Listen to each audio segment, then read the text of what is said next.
co-founded the National Center for Open and Unsolved Cases, from Epstein's lawyers demanding records from the CIA to Epstein's text message about a highly classified secure facility, and allegations Epstein meddled in the 9/11 terrorism case to benefit Saudi Arabia.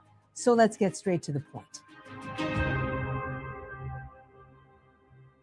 We asked you to review a select group of records. What was your main takeaway? The 9/11 stuff was what would be one of my high priority items. Some of the other stuff is travel. The travel thing is very interesting because it shows access, but it doesn't show contact. But considering all the countries he went to, the other question I would be asked is not, is he being controlled by CIA, but is he being controlled by a foreign intelligence service? These emails jumped out to me because they relate to the 9/11 terrorist attacks where nearly 3,000 Americans were killed, and the ability of the families to sue Saudi Arabia. Based on the emails, it appears that Jeffrey Epstein is kind of like a go-between with the Saudis and some Americans to try and block the families from suing. When you saw these emails, you thought, what? What role is he playing? Why is he playing this role? What does he get out of this by doing that? What he's blocking is the ability of people to get reparations for, as you said, 3,000 people killed. We know the history of the 19 hijackers. We don't need to litigate it again. That's well documented. How many were Saudi, and what kind of planning went on in that? So it makes you wonder, for what purposes is he engaged in this? Right? We know what it says, but if we drill down, then we need to discover what must be true to determine his role, and not just his role. Who else was involved in this from the U.S. side, the Saudi side, or in between? So when you read the email, what you see here is Epstein is referring to what appears to be the legislation here, which would allow the families to sue Saudi Arabia. He says it's got to be translated ASAP, and that Kathy Rumler, who've been counsel for President Obama, and Ken Starr, they're going to be sort of the lead in charge of that. What does that tell you? There's timing involved in this too, because that email was on November 27th, 2016. By that time, we knew who the next president of the United States was going to be. And I think there was a sense of urgency to get certain things done before Trump came into his first term. I don't want to say I'm confused, but I'm confused as to what their motives were in terms of doing this. Why would you work with a country to prevent United States citizens from getting reparations based on the 9/11 attacks?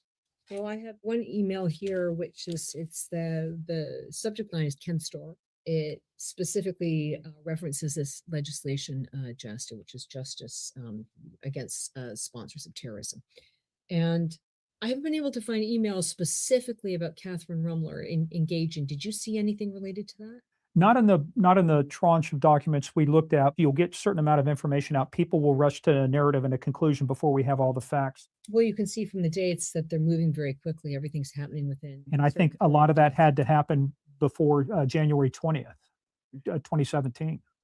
New administration. Yes. Trump administration. And again, not being political, but it's kind of like Trump had a different view on some of these things than some of his predecessors did. So that's why I thought there was this sense of urgency. Is why get this done now? It's because we have a new president coming in. These discussions about 9/11, do they cross a red line? Just the mere fact that you're trying to avoid getting reparations for American families, in my opinion, just personally, absolutely. As someone who has served this country, what's your response? I'm disgusted that an American would prevent I was in DC on 9/11. I walked across the bridge. I heard the plane hit the Pentagon. I don't have the stories the other people do, but I have that story, and that still affects me to today. I said, never again. And when I see people who are doing this to subvert the national security of the United States or prevent the United States from getting what's due to them, these 3,000 families are due something. That I find, just as an American, I find that offensive. There's something called the Foreign Agents Registration Act, or FARA. FARA was widely used against members of the Trump administration. When you look at these emails, and Jeffrey Epstein appears to be acting in the interests of the Saudi government, does that look like a FARA violation? It certainly looks like the predicate to open up an investigation, because clearly you have a U.S. citizen advising a foreign country on things that are adversarial to the United States, but complementary to that foreign country. It's not illegal to do it as long as you register, but when you're not registered and you're doing these things where the U.S. has no visibility because you're not legally registered, then it's very hard to, how do you know these conversations are going on? How do you know what's being said in the background? Well, it's not just 9/11. When you look at these other communications, Everything. he is interacting with foreign nationals, foreign governments. It looks to the benefit of these individuals or these governments. So I ask myself, how come Jeffrey Epstein was never investigated over FARA, at least to our knowledge, by either a Republican or a Democrat administration? As somebody who's investigated a lot of different types of crimes, including crimes against children, it's a shame that we couldn't get the prosecutions we needed at the time we needed them. But this is what access to influence and money and power gets you. It gets you the ability to deny justice to other people. And why he wasn't investigated, that goes back to what access did they have? What access did he have? What records do they have that they could actually show that? If these were National Security Agency intercepts showing that, then the question becomes, are they allowable in court? If you're going to make a case, your evidence has to stand up to to trial, right? It has to be, did you collect it lawfully and properly? This email was sent by Ghislaine Maxwell. She was convicted of conspiring with Epstein to sexually abuse minors. She says, unfortunately, I can't be on the shadow commission. This shadow commission is a Like the 9/11. 9/11 commission. What Yeah. do you make of this? What do we need a shadow commission for? Is it because you would think that the 9/11 commission is going to find something that's detrimental to interests of a country you're dealing with, like Saudi Arabia? How far back do these relationships with Saudi Arabia go? And would it be interest to have a shadow commission to make sure that the narrative about Saudi Arabia in the final report comes My out? experience is that when you have a shadow entity or a shadow commission, in this case, you're trying to develop evidence so that if you don't like the outcome of the real commission, Yes. you're able to push back, you're able to punch back. Does this suggest it was about protecting Saudi Arabia? This, I think that's one of the fair conclusions you could come to, because look how long the relationship with Saudi Arabia goes. That's documented between Jeffrey Epstein and intermediaries, Adnan Khashoggi. We've got arms dealing, we've got dealing with sovereign wealth. So this is a continuous pattern of access and influence that he has. And is this where it started? We don't know, because we don't have access to all the records. But when I see something like this, and of all people, what would lead you to believe that she has any credentials or qualifications or experience to sit even on a shadow commission, except for to be present in the conversations, to have access, and to be able to help control the narrative that comes out of that shadow commission? As a seasoned federal investigator, how did you approach the Epstein files? Well, it's really about following the documents. As they say, follow the money. It's about following the paper trail. So you start by analyzing all of the documents that are out there, start looking for things that appear to be actionable. If this is in the documents, what must be proved in order for this to be true? So then I just don't take what's written in an email, but I take that email as a starting point and say, okay, where does that lead me? So an email statement should lead me back to official documents or official records. And then that's, as you know, too, from all these years, that's the official source that we need to go from, not what was said, but what can be proven. I have some text messages here from 2018, and it talks about Jeffrey Epstein going into a SCIF, which is a secure facility for classified information. What stands out to you?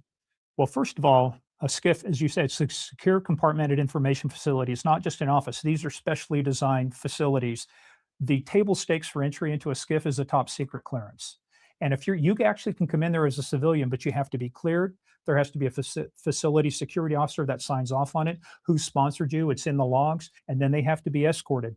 It's almost as close as the Secret Service protects the president. That's how close you are. How big a deal is it that Jeffrey Epstein is texting about going into a secure facility? It would make you think where that came from, right? Whose idea was it? But if he is in there, my question would be is, why are you letting somebody who by that time already had a criminal record? His criminal record was known. What purpose does it serve bringing him into his SCIF? Does it look like a criminal violation? It would depend on what happened while he was there at the SCIF. But now, should he have been brought into one? That's a different question versus could he have been brought into one? He could have been brought into one if I took all of my documents, locked everything up, properly escorted. And if he just came in to look around and somebody goes, this is what a SCIF is, that might not be a violation. But if he was in there and none of these steps had been taken, and he had even if the appearance of having a classified document on a table and he's 5 feet away from it, that would definitely be a violation. Criminal violation. These text messages are with Steve Bannon. What do you make of that? I would make it that Jeffrey Epstein's network was far and wide, and that when he looked at from who he had access to both sides of the aisle and countries, and that's what makes whether his relationships with all of these different places, that's what makes it very interesting from an intelligence perspective. I have another record here.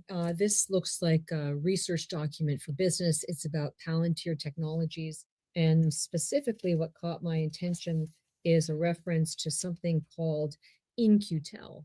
Yes. What is InQtel? One of the things the CIA realized is we need to be on the cutting edge of developing new technology, and not everything is invented in the government. A lot of things are invented in the private sector. So it's their strategic investment arm. You might consider it venture capital, but from the government side. So when you see this record in the Epstein files about Palantir and InQtel, what stands out? So you look at, is he talking about InQtel because he has some connection to that, or does he have connection to somebody who's related to InQtel? But then again, we go back to this confluence of events that says, why is he in this orbit? What is he doing having contact with people in the technology sector, especially in a classified, a lot of the stuff they deal with ends up being classified. So is this a significant document? Oh, absolutely, because you'd want it again, it's one of those things, nothing here discounts. It doesn't mean he was a CIA, asset, but it does mean we have between the skiff, between the people he moves between, and we'll talk about names later that are all related to the intelligence community. The question is, how does a guy like this keep popping up in these circles? I want to talk now about Jeffrey Epstein's travel. Yes. What is a denied area? So if you think back, especially during the Cold War, when the CIA tried to operate in Moscow, they actually taught what they called denied area tradecraft because they were a hostile force. They were very aggressive. Your movements were tightly controlled. And so when we're into a denied area, it's very difficult for US intelligence personnel and technology to work in those areas. I mean, we're highly constrained in Beijing, for example. We have no presence in North Korea. I've got some emails here which are, there's discussion about Cuba. I couldn't see that he'd actually been to Cuba. Then there's discussion about North Korea. What stands out to you? Just the fact that his name is being brought up in those discussions, those would be absolutely denied areas. Those are areas that if he had access to somebody in Cuba, access to somebody in North Korea, he would be of interest not just to the United States, but to a lot of countries, to where Cuba and North Korea is obviously adversarial. And you'd want to know, has he been contacted? Has he been recruited? There was a letter that was recently written by Republican Congresswoman Nancy Mace, who wants the CIA to open their books, classified information, any kind of records that connect to Jeffrey Epstein. There's something called the National Resources Division. What is the National Resources Division? One of the things we realized is that there were a lot of people who had access to countries or places we couldn't go. But also the National Resources Division, the other thing they do is that you might be a foreign national living in the US. We try to recruit you before you go back to your home country. If you just came back from North Korea, I guarantee you somebody from CIA seeing a passenger manifest goes, you're somebody we would like. Now, this is voluntary. You don't take anybody into custody during this. These are voluntary debriefings. So you would have to agree, hey, yes, I'll tell you what I learned and tell you who I had contact with and tell you who those conversations, what we had conversations about. Now that's contact. The question is after that, did somebody become controlled? In other words, now they were tasked with, next time you go back, here's what I want you to collect. Now you're acting as an agent, not as an officer, but as an agent, for CIA, and you are now a collection resource. When you look at the Jeffrey Epstein profile, does he fit the profile of an individual who would be valuable to the National Resources Division? Absolutely. He had access. And the question was there contact? And then there was the control. But with all the places he went to, even going to countries to where we could travel to, Saudi Arabia, France, UK, it's not the question of his travel, but who did he have access to when he traveled there? What orbits was he in? And who else was in that orbit at the same time? There's a big confluence between technology, law, sovereign wealth, political, legal, intelligence. He operates. And so the question becomes, is it what he knew, or is it because he's intermediating between all these different domains? Based on what you've seen, what do you think Jeffrey Epstein was? Was he connected to the CIA through this National Resources Division? There's an old saying that says evidence of absence does not mean absence of evidence. We don't know. And they keep it classified for a reason because they don't want anybody to know who they're talking to. So unless the CIA declassifies or the president declassifies it, there's a very low chance that any of that information will come to light. Well, in fact, I have the letter that was written by Jeffrey Epstein's lawyer to the CIA in 2011. They were seeking records about Epstein through the Freedom of Information Act, and they were denied. What do you make of this Freedom of Information Act request by Epstein? I think they're looking for one of three things. One, to truly find, is there anything we should know about him? Because at that time he was still alive, right? Looking at criminal culpability. The second thing you're looking for is, if I were his lawyers, I'd be looking at risk mitigation, right? I can portray him as, hey, he's working for the United States, he's on the side of the good guys. And the third thing is it's the narrative control, is that these lawyers know going into this is that the chance of getting this is so low. They could file all they want, they're going to get denied. But without the information from CIA, you can now spin a narrative that can't be rebutted by CIA. Jeffrey Epstein had his lawyer do something very similar with the National Security Yes. Agency. The National Security Agency captures electronic communication, so phone calls, text messages, emails. Do you think he was concerned that his communications were being captured overseas? An American overseas doesn't have the same protections. Yeah, FISA Section 702 talks about the ability to, I can't target your communications in the US, but if you're talking to a targeted foreign national, somebody we've targeted, I can now collect that information as long as I minimize it. But that's where the other thing too, they would be evaluating, does he really have the access he says he does?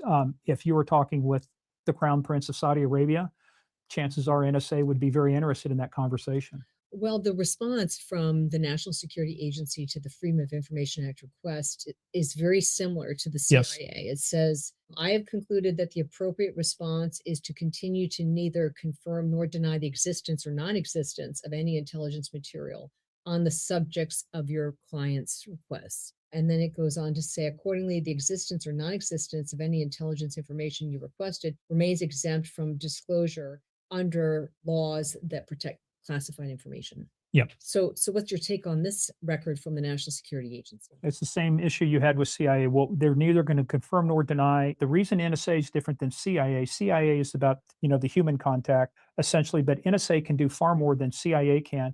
And there's a very good chance that because he was known, his circles of influence, who he had access to, and I guarantee you some of the people he talked with, it's in the public record, are people that would have been interest to the intelligence community, specifically NSA under Section 702. So in your professional view as a seasoned investigator, you believe there was probably information intelligence about Epstein with the National Security Agency? Considering who he met with, they would be foolish not to have that information. The difference between that and CIA is there's no evidence to show he was ever controlled by CIA. Did he have access? Yes. Was he maybe contacted? It depends. But NSA is about signals. Final set of documents. A set of FBI 302s, these are FBI interview summaries, have just been released. They're from 2019, and they have a series of unsubstantiated allegations against President Trump. The Justice Department said they were withheld because there was a coding error. They thought they were duplicative. You're sort of making a face when I say that to you. What do you make of that? So in 2004, I wrote the Law Enforcement Information Sharing Program concept of operations. I designed the way you share information inside the Department of Justice, all 18,000 federal, tribal, state, and local law enforcement agencies. This is antithetical not only to discovery, for example, like in a criminal case, but you need to find out what's duplicative there. You still need to produce it. Why? Because you got to make sure you don't have circular references. You have to make sure you're not relying on the same set of reporting. And the other thing too, it depends on what they call originator control. Who originated that information? Where did it come from?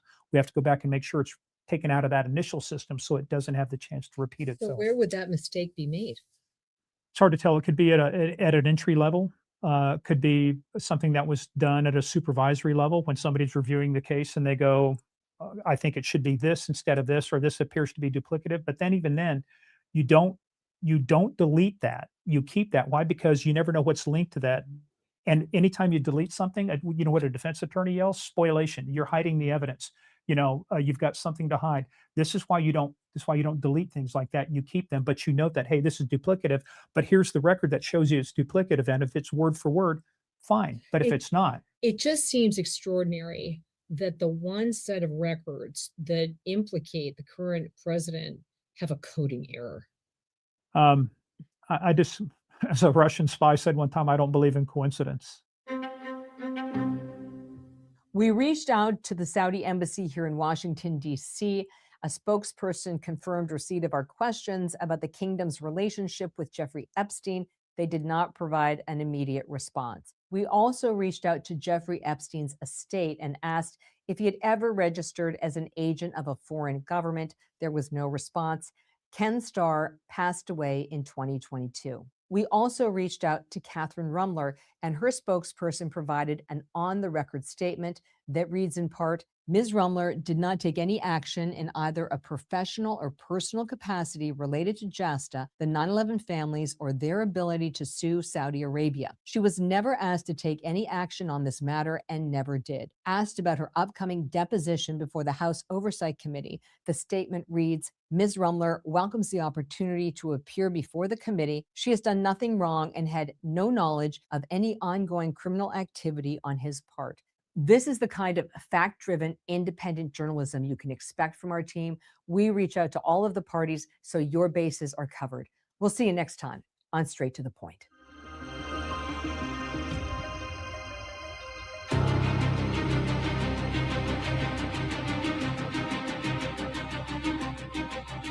Welcome, one and all. I wanted to share that interview with you. That was obviously showing that Epstein has significant ties to very high levels in government, even SCIFs, and these are security breaches, and so this is getting very interesting. Welcome, one and all, to the new and temporary Sned Shed. I'm glad that you could join me this evening on this Thursday, March 26th. My apologies for the wrong date on the show.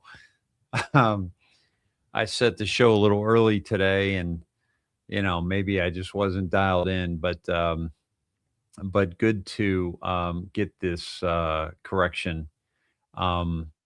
And I also, how many of you have seen Caroline Levitt's? Let me double check my audio, because I realized my audio yesterday wasn't on my microphone. Now it is. Okay, testing. All right. How many of you saw Caroline Levitt's press conference, and would you like me to share that tonight? Iowa beat Nebraska. Was that the game? I am so out of the loop, my friends. I'm not even hooked up to anything right now, like cable, other than my so I could broadcast to you my internet, but I'm not hooked up to the games and all that, and I'm not dialed into that. I didn't even do a bracket this year, even though my niece put together one to raise money for Great for Glioblastoma, the charity that funnels money to the research for glioblastoma that my brother, her father, died from. So obviously I'm down with Iowa winning, being a Hawkeye for 2 years of my life, actually 3 years of my life, because I chose the University of Iowa in the fall of my senior year in high school. So my entire senior year in high school, I was a Hawkeye, soon to be Hawkeye, if you will. Awesome. We are in the Sweet 16. Both Iowa teams made it. So Iowa State did as well. That's pretty badass. Very cool. Very cool. Did not see it. Yes, show it. Awesome. Let me do that. And I've got a lot of things to share with you tonight, but I did want to just dial in with what is being shared in the with the press from the White House. I've got some very cryptic videos to share with you tonight, and I'm going to do some decoding on some of those videos that you may have been seeing. So without further ado, let me send you to Caroline Levitt in front of the press corps. Here we go. Today, as always, we're going to start with some scheduling announcements. This evening, President Trump will deliver remarks at Union Station for a political dinner. Tomorrow morning, the president will host the second cabinet meeting of the year and the 11th cabinet meeting of his second term. And later tomorrow afternoon, the president will host a Greek Independence Day celebration in the East Room. On Friday, the president will celebrate National Agriculture Day alongside nearly 1,000 farmers who are coming in from across the country for the first event of the season on the South Lawn, so pray for good weather, to highlight the president's successful policies in support of America's farmers, including efforts to lower input costs, open new trade markets, bolster the farm safety net, double the death tax exemption, end taxes on rural property loan interest, and create rural opportunity zones. Also, I'm pleased to announce that President Trump's meeting and a long-awaited meeting with President Xi in China will now take place in Beijing on May 14th and 15th. First Lady Melania and President Trump will also host President Xi and Madam Peng for a reciprocal visit in Washington, D.C. at a later date to be announced this year.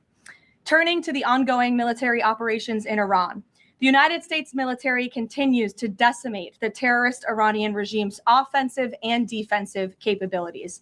Just over 3 weeks in, it's abundantly clear that Operation Epic Fury has been a resounding military triumph. More than 9,000 enemy targets have been struck to date. Compared to the start of the operation, Iran's ballistic missile attacks and drone attacks are down by roughly 90%. The United States is also annihilating the Iranian regime's navy. We have destroyed more than 140 of their naval vessels, including almost 50 mine layers. This is the largest elimination of a navy over a 3-week period since World War II. Again, let me reiterate, this is the largest elimination of a navy on the face of the planet in a 3-week period since World War II. We are systematically dismantling Iran's defense industrial base, which will prevent future threats to the region. Our military also remains laser focused on eliminating the regime's threat to the free flow of energy through the Strait of Hormuz. Over the weekend, we dropped several 5,000-pound bombs on an underground facility used to store equipment, including anti-ship cruise missiles and mobile missile launchers positioned along the coastline of the strait. Our military efforts grow more successful with each passing day, steadily degrading Iran's ability to terrorize merchant ships. For all of these reasons, we are very close to meeting the core objectives of Operation Epic Fury, and this military mission continues unabated. From the outset, President Trump and the Department of War estimated it would take approximately 4 to 6 weeks to achieve this critical mission. 25 days in, the greatest military the world has ever known is ahead of schedule and performing exceptionally. Day by day, the Iranian regime is being crippled, and their ability to threaten the United States and our allies is being significantly weakened. Their ambitions of building a nuclear weapon have also been crushed to an even greater degree than they were in Operation Midnight Hammer in June 2025. That's why you're beginning to see the regime look for an exit ramp. They recognize they are being crushed, their ability to attack American and ally forces, as well as their ability to defend their own territory is dwindling literally hour by hour. Following President Trump's powerful threat on Saturday evening, it was made clear to the United States that Iran wanted to talk. President Trump is willing to listen. As President Trump announced on Monday, the United States has been engaged over the last 3 days in productive conversations, which led the president to temporarily instruct the Department of War to postpone planned strikes against Iranian power plants and energy infrastructure only. The remaining elements of the Iranian regime have another opportunity to cooperate with President Trump, permanently abandon their nuclear ambitions, and cease actively threatening America and our allies. But the president's preference is always peace. There does not need to be any more death and destruction.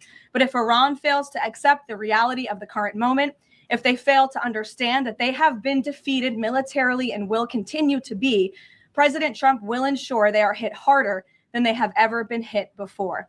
President Trump does not bluff, and he is prepared to unleash hell. Iran should not miscalculate again. Their last miscalculation cost them their senior leadership, their Navy, their Air Force, and their air defense system. Any violence beyond this point will be because the Iranian regime refused to understand they have already been defeated and refused to come to a deal. Here at home, we are now on day 40 of the Democrats' shutdown of the Department of Homeland Security.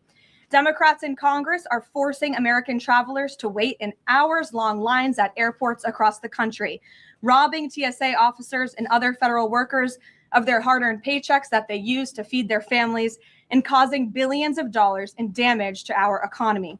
A father of 3 recently told CBS News that he felt he had no other choice but to quit his job as a TSA officer and find other work as the Democrats' shutdown of DHS continues. This is the quote from the father, and I encourage everyone to listen. "I think the hardest thing is seeing the struggle that my wife was going through and not trying to bring more stress to her," the father of 3 said, "but seeing her cry every night, how am I going to feed my family? How am I going to survive?"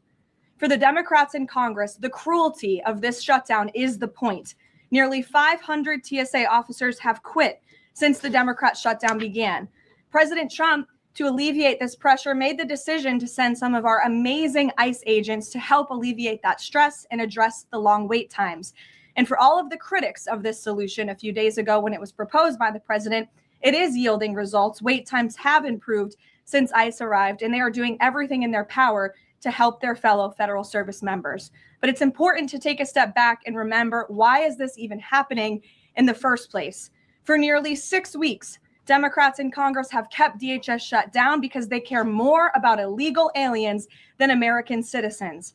You have Democrat elected representatives in states across the country who are willing to inflict massive pain on their own constituents to fight for illegal aliens who broke our nation's laws to come here.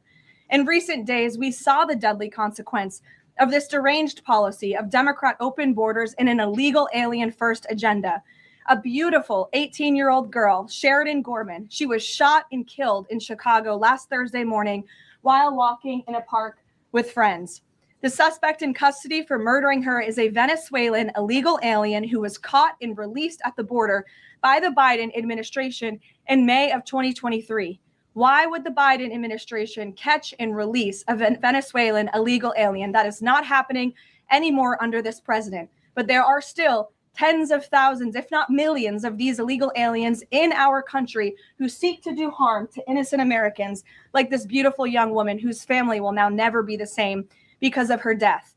To make matters even worse, this monster was also released from local custody again after a shoplifting arrest, where in the sanctuary city of Chicago in June of 2023.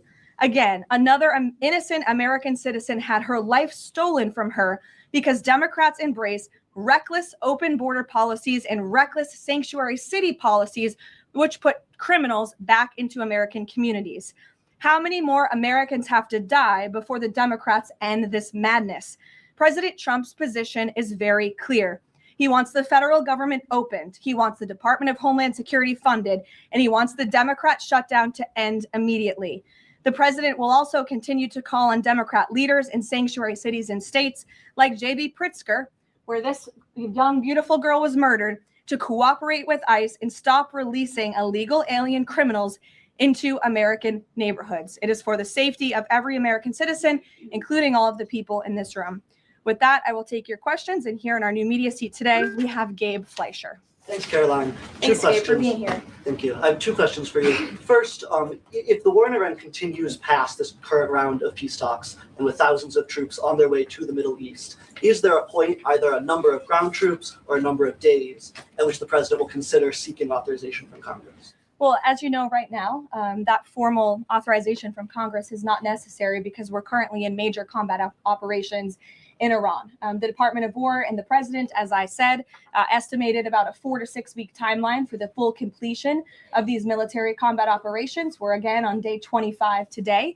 And as a courtesy, nevertheless, the administration did notify Congress, the Gang of Eight, ahead of the launch of the operation 25 days ago. And we've also had our top national security officials go to Capitol Hill to brief lawmakers, again, out of courtesy and out of respect for them. So at this moment, it's unnecessary. But of course, President in this administration will always abide by the law.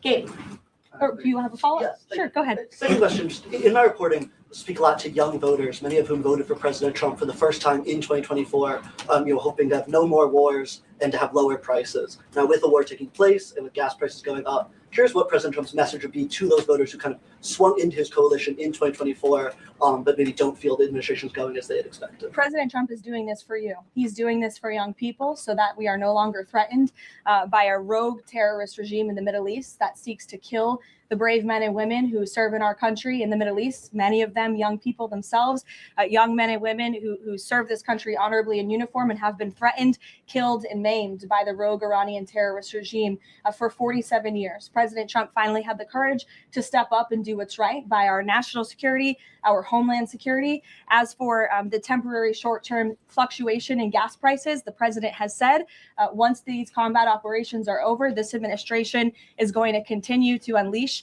American energy dominance. We're continuing to do that every day, and we're going to see prices at the pump go back down, just as we have over the past year because of this president. And don't think for 1 second if the Democrats had their way, gas prices would be as they were under the previous administration, the Biden administration, record highs. This president is keeping them as low as he can during this short-term combat operation, and they're going to go right back down when this is over.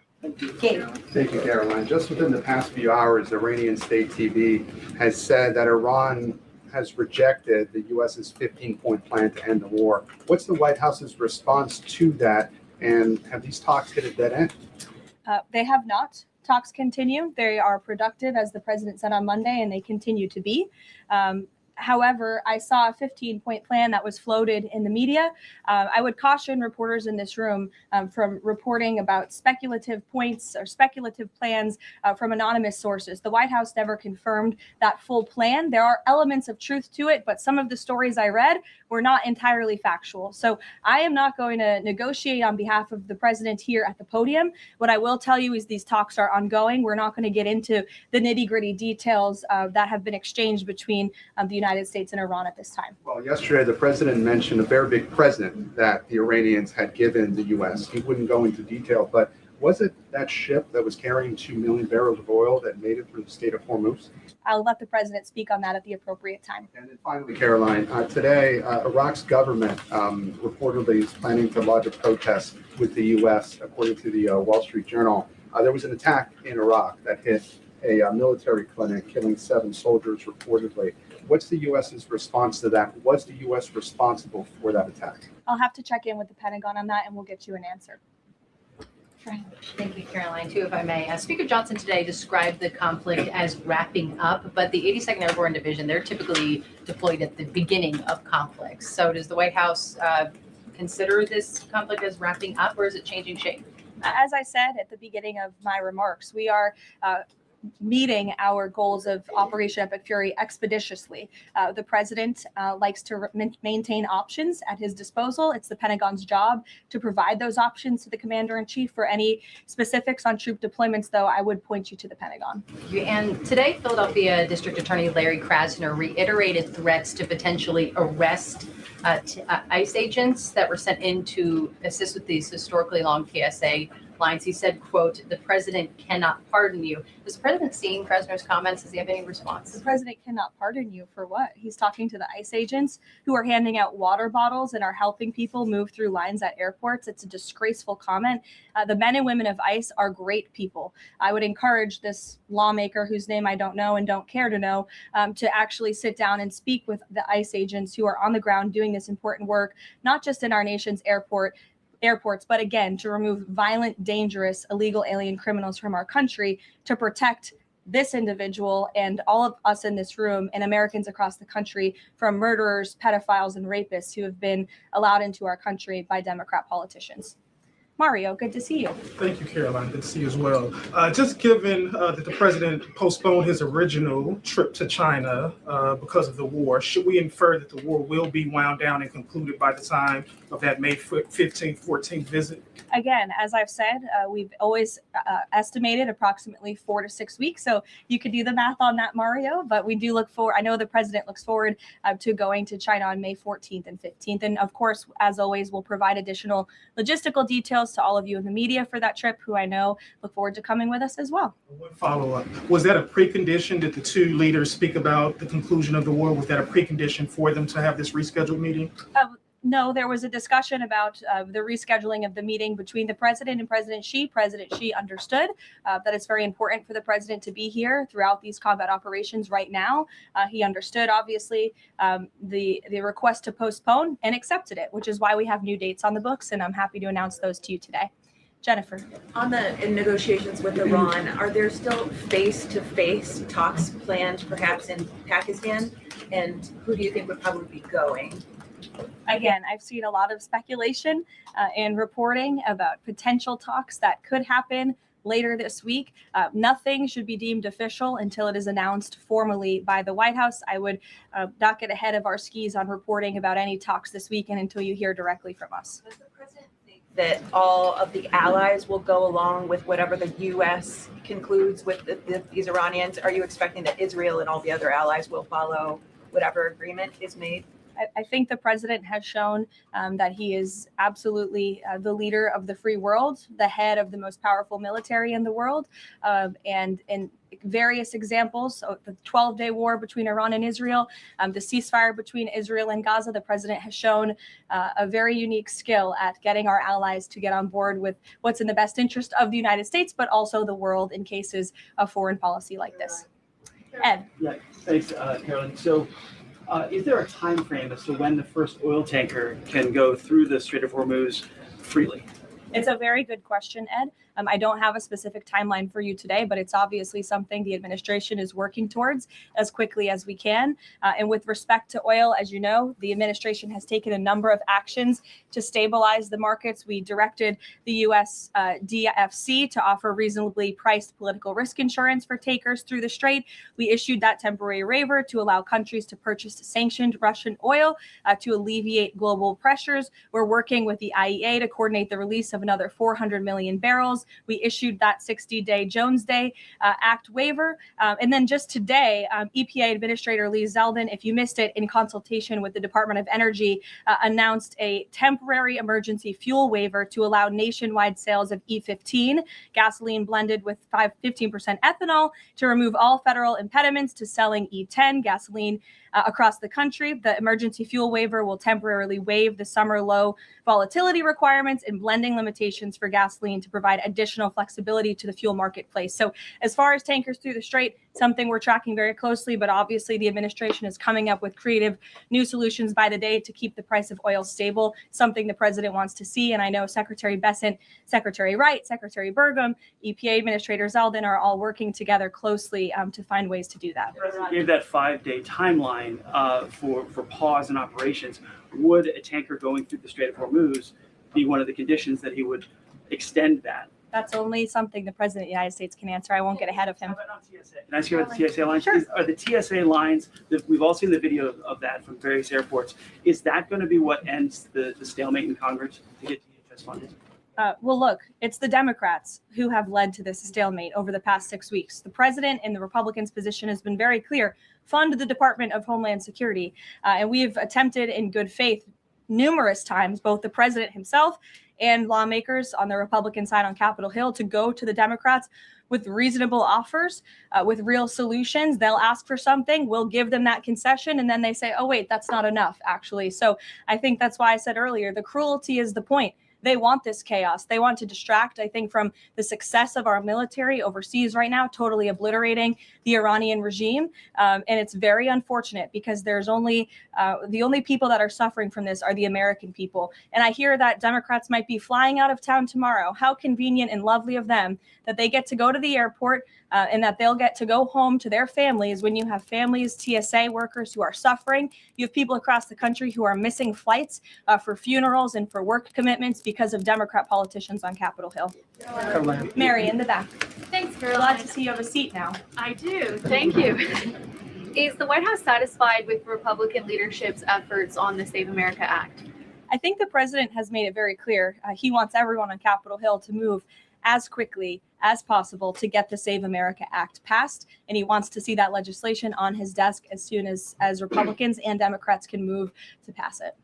But are there any lawmakers in Congress that the president is frustrated with on this matter and feels could be doing a better job? I think the president wants to see everybody on Capitol Hill move faster all the time. That he wants everyone in this town to work at Trump speed like we do here at the White House. I'll go to Karen. Two questions on Lebanon, if I can. Is the U.S. providing support at this point for Israel's ongoing offensive in Lebanon? And is the president concerned that right now there are more than 1 million people who've been displaced and potentially could be for a significant amount of time? That's not something I'm in a position to comment on. For the first question. To the second question, of course, that's something that would concern the president. I think that's why he's again quickly moving to eliminate the threat of the Iranian regime in the Middle East, including weakening their proxies like Hezbollah, who have terrorized Lebanon for far too long. And I know that the president wants to see this again move as quickly as possible as we can over the course of the next couple of weeks here. Kristen. Caroline. Questions on the Strait of Hormuz. If these negotiations are not successful, is the only option to reopen the strait in boots on the ground, given that all of our allies have essentially said that they are unable or unwilling to help? Look, that's a hypothetical question. It's a hypothetical question. It's also a decision that would have to be made by the commander in chief, and I'm not going to get ahead of him. And in addition to that, when it comes to the vice president, J.D. Vance, what has changed that has made him more of an active participant in these negotiations with Iran? I don't think anything has changed. The vice president has always been a key member, the president's right-hand man, and a key member of the president's national security team. He's been part of these discussions throughout this entire course of the administration with respect, again, to the 12-day war that the president and his national security team negotiated a solution to, with respect to the ceasefire between Israel and Gaza and the release of the hostages, which there was a lot of criticism that couldn't get done, and it did. The vice president has been by the president's side every step of the way, and any reporting otherwise is just completely false. I see him in the room. Again, the president seeks his counsel on all matters, both foreign and domestic. Can you just tell us who exactly the U.S. is negotiating with in Iran and why the U.S. and this administration trusts that person? Again, as I said to Gabe's question earlier, we're not going to get into the details of these negotiations and conversations that continue to take place. As of course you can imagine, they are very sensitive diplomatic discussions. And I would reiterate, I do recall giving all of you the same answer when we were negotiating the ceasefire between Israel and Gaza. Gave you the same answer throughout the 12-day war between Iran and Israel. Gave you the same answer with respect to many of the other global conflicts that this administration has negotiated solutions to. President Trump is going to give his diplomats the freedom that they need to have these sensitive diplomatic discussions without negotiating and litigating them through the news media. Fran. Caroline, just to follow up though, because you said that some of the information that's been out there about the 15-point plan is inaccurate. Can you say what is accurate with respect to ballistic missiles, the nuclear ambitions, and the Strait of Hormuz, which are things that the president has laid out that he wants to see a couple times in the past? Look, if you've heard it from the president of the United States, obviously it's true, as well as the objectives of Operation Epic Fury. We've said repeatedly, I've said them from this podium, the Pentagon has reiterated them. That's why we've taken military action to achieve them. So of course, those are goals that we want to see, but this full 15-point plan that's been floating around in many of your outlets, there's a lot of misinformation to that as well. And again, I would caution you from taking things from anonymous sources rather than verifying them directly with the White House. Christian. Thanks, Caroline. Two on Iran. First, would the president consider loosening asylum restrictions for Iranians trying to flee the country right now? Again, that's a question for the president. I won't get ahead of him on that. I haven't talked to him about that. Okay. And then secondly, you mentioned at the top that Iran would be hit harder than they have been to this point if they don't recognize the fact that they're losing this war. Could those strikes happen before this 5-day negotiating window closes if the president doesn't think they're negotiating in good faith? You're asking me to tell you if the commander-in-chief would authorize very strong strikes against the Iranian regime. That's not something I would ever reveal from this podium, true or not. Phil. Thank you, Caroline. I was wondering if you would respond to some of this criticism of the administration from past allies like Joe Kent, who have said that the president's red line shifted from Iran cannot obtain a nuclear weapon to Iran cannot pursue nuclear enrichment. What is the administration's response to that criticism? I think the president and I have both strongly responded to the criticism by Mr. Kent who unfortunately resigned in disgrace and accused the president of basically being controlled by foreign countries and foreign manipulation, which is a ridiculous and laughable assertion. So his accusations have zero credibility as far as this White House is concerned. The question of the red line shifting from no nuclear weapon to no nuclear enrichment, is there any substance to that argument? I think the president has been quite clear in what he wants to see from the Iranian regime, which is why he chose to launch Operation Epic Fury in the first place. Reagan. Caroline, I have a question for you on the SAVE Act, and I'd like to follow up on the DHS shutdown. Sure. First, Senator The Mike Save Lee, America Act. Save America Act. The president corrected me yesterday. That was my fault. Senator Mike Lee said it's essentially impossible to pass the Save America Act through reconciliation. What's your reaction to that? Is the president worried that that strategy might fail? I think he's willing to try all strategies. I spoke with him about this yesterday, and he said if we can make it work through reconciliation, let's absolutely do that. These, again, are common sense policies that are backed by the vast majority of voters across this country. The only people in this country who don't support them are politicians on Capitol Hill, and you all should ask them why they don't want voter ID, why they don't want proof of citizenship to vote in our nation's elections. Again, these are common sense proposals that are wildly popular, and the president is willing to use any means necessary to get this legislation passed and onto his desk. And then on the DHS shutdown, do you expect deportations to decrease while ICE is in the airports? And what are the trade-offs of having ICE in the airports right now? Well, to address this obviously short-term problem and the chaos that has been sowed by these Democrats on Capitol Hill, to address the lines and to get Americans traveling and get them to where they need to be. So the president, I think this was a creative solution, again, that was criticized, but we have seen wait times decrease, not as much as we'd like. Hopefully they will continue to, but at major airports over the course of the last few days, as ICE has been facilitating with travelers in these airports. Sure, Caroline. Thank you, Caroline. On March 6th, the president said in an interview with Reuters that the U.S. should have a role in choosing Iran's next leadership. Now that we're almost 4 weeks into the operation, is that still the president's assessment of where it should go? As I've said repeatedly, I think the president obviously believes the United States wants to have someone in leadership position in the Iranian regime that will be much more favorable, that will be willing to work with the United States, that will no longer chant death to America. These would obviously be good common sense things for the United States and for our allies. I think that's what the president meant when he spoke with Reuters that day. Go ahead. The president yesterday said that he had achieved regime change in Iran because the regime has changed. In terms of... I mean, has it not? Well, the leadership... Their entire leadership has been killed, and nobody has really seen or legitimately heard from this alleged new leader. So wouldn't you say there's been a change in the regime? There's been a change in leadership. I mean, do There's you been feel a change as though... in the regime leadership, which is what the president said. So thank you for confirming he was right. I mean, do you feel as though you've achieved leadership level or the personnel in place right now in Iran that you're satisfied with? I mean, have you... I think it's too soon to say. In terms of highly enriched uranium in Iran right now, is your expectation, I mean, the stated desire of the president has been to prevent nuclear weapons. Is your expectation that the end game here is that eventually Americans will be in possession of that uranium, or you'll somehow have some direct control over the highly enriched uranium that could be used to develop it? Again, this is a point of conversation that continues. I think you know the means in which the United States would have to take in order to achieve that goal, and that's a decision for the president to make. Brian, good to see you, Brian Glenn. Good to see you as well. Does the White House have a comment on a letter that was sent from Congressman Raskin to the DOJ alleging that the DOJ recklessly released damning information in regards to President Trump's documents? Yes, I saw that letter from Congressman Raskin this morning, who I would add has zero credibility, and this letter was clearly a cheap political stunt.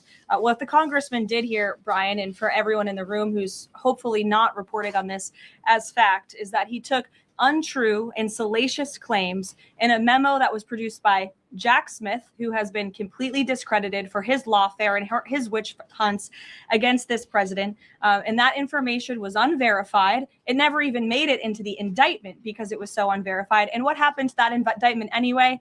It was thrown out. And Jack Smith has been proven, again, to be a prosecutor on a witch hunt against President Trump. He tried to throw him in jail ahead of the 2024 election. The Biden Department of Justice was fully on board with this lawfare campaign. And in fact, this story that was concocted by Congressman Raskin was so ridiculous. I understand his communications team reached out to some outlets in this room who responsibly said, we're not going to write this because this is just too much. However, of course, MS Now did write that story this morning because they continue to be left-wing propaganda for the Democrat Party. But I think Jack Smith has been proven to be a liar and a fraud. And this is, again, a cheap political stunt from a Democrat on Capitol Hill who I think wants to get himself on cable television. Thank you all very much. Thank you.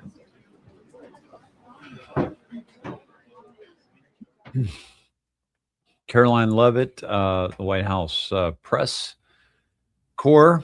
Yeah, so let's talk about some of these cryptic messages that we're seeing with the White House X account. I want to take you to that, and I want to talk about some of these. Kevin and I were talking about them earlier today, and a very, very interesting. Let me start back and show you a few of these. 18 minutes ago, okay, the White House shows a pixelated image of J.D. Vance. It looks like J.D. Vance, right? Then before that, an hour ago, they showed a pixelated image of what appears to be Trump. Then another hour ago, it looks like this could be Trump, but we're not quite sure. So what's with all the pixelated, pictures? Well, you can count on two hands, less than 10 that see the whole picture. Remember that Q drop, right? Less than 10.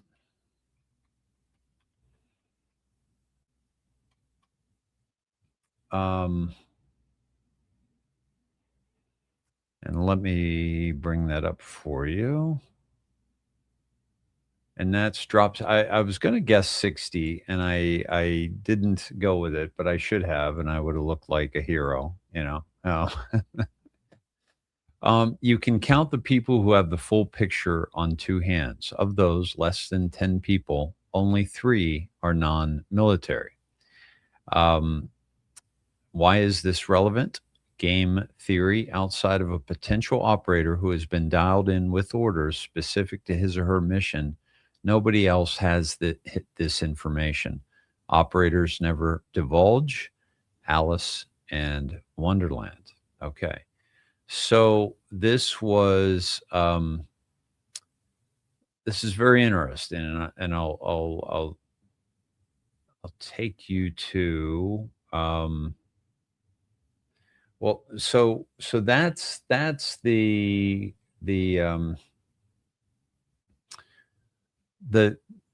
take on excuse me, on a possible pixelation of those photos. But I want to take you to another, and we are seeing let me get to it here. I've got a couple comms for you, several comms for you tonight. And let me take you to this one here. And this, by the way, this was the White House again. And this was a pixelated image of President Trump at the Resolute desk. And he's either got a red tie here or possibly, going to push something red, right? So, and by the way, and also from the White House is President Trump's post, the energy destruction pause. As per Iranian government request, please let this statement serve to represent that I am pausing the period of energy plant destruction of Iran, obviously. by 10 days to Monday, April 6, 2026 at 8 p.m. Eastern Time. Talks are ongoing, and despite erroneous statements to the contrary by the fake news media and others, they are going very well. Thank you for your attention to this matter, President Donald J. Trump. Okay, so let me. I want to do a quick dive on that, but I want to stay on track here with the following. And that is, I've got some really good things to share with you tonight. I think you're going to be very, very excited about the things that are transpiring here. Yeah, this is, yeah, you can see some of the things that are coming up. Okay, so this is a story. Excuse me, the European Parliament has voted in favor of removing all tariffs on United States industrial goods. The divisive EU bureaucrats and tyrant Ursula von der Leyen are livid right now. A great day for the Europe-U.S. alliance. Well, that's from Inevitable West. Kimberly Auer said, post 1702 for July 25th, 2018, EU blanked concessions made, zero tariffs, U.S. And EU. America first. This is what happens when the POTUS does not sell out. After such an enormous announcement, what questions were shouted at POTUS? Russia delay in meeting Putin, D.C., eyes open. MSM does not represent the people. The days of our leaders lining their pockets at the expense of the American taxpayer are over. Recent example of business getting federal subsidies, $131 million. Go Kansas. Now, that has been Pompeo for quite some time, and so it's gonna be interesting to see how he fits back into the equation. Let me show you this. That's why I showed you that. This is one of the cryptic videos from the White House. I want to come back to that. But this is it. So this is from Not OpQ. We follow each other and communicate. Pixel Decode, White House hiding messages in plain sight.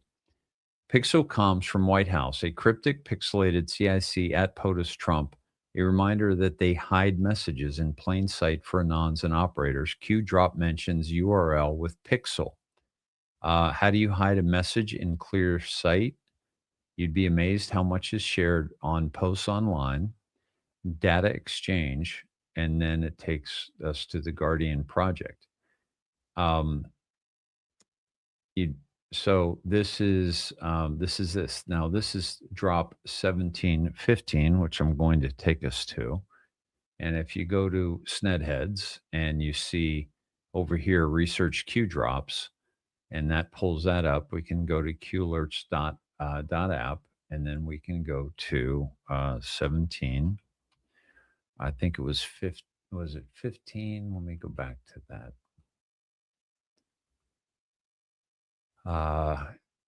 Here it is. Yeah, 1715. Okay, so we're going to look up this one right here so that we can go to that link. Let me see if I've got that up. 1715. Okay. All right. So we're taken to this. Okay. I suspected this from the beginning. Shops don't mean the post itself isn't real. How do you hide a message in clear sight? You'd be amazed how much is shared. Data exchange. And this is the link to the Guardian project. Pixel Knot, hidden messages. Have a secret that you want to share? Why not hide it in a picture? And so I'm going to look into this a little bit more. But with Pixel Knot, only your friends with the secret password can unlock your special messages. A message. Everyone else just sees a pretty picture. It's a fun and easy way to share hidden messages without anyone knowing. Take those pixels, twist them in a knot, and see for yourself. So I'm going to try to tap into this and see if we can find out. And I may have to do it offline here, but certainly it's very interesting that we are getting these pixelated photos from the White House account. Now, this is also on the heels of these posts. Here's another that pixelated one, but also on the heels of these posts yesterday. Now, there's a lot of stuff from the cabinet meeting that is being posted on the White House at the White House, and so let me keep scrolling to get us to these videos. But one of the videos, it showed up as Caroline Leavitt's shoes and her dress, talking about the launch and how and so we also have and I'm resharing the not op Q post, okay, um, and so we're also, let me get us back to that, um, and take you to this decode here, which is I've got so much up here to show you tonight that I'm having to scroll through quite a bit. Let me find some more on the pixelated images, but while I'm doing that, I want to show you this as well. So one of the images that that were shown, I'm going to share this with you. Let me see. Let me see. Let me see. Here it is. Okay. Okay. One of the images was shown had a still frame of this gentleman. Okay. Now, I've shared a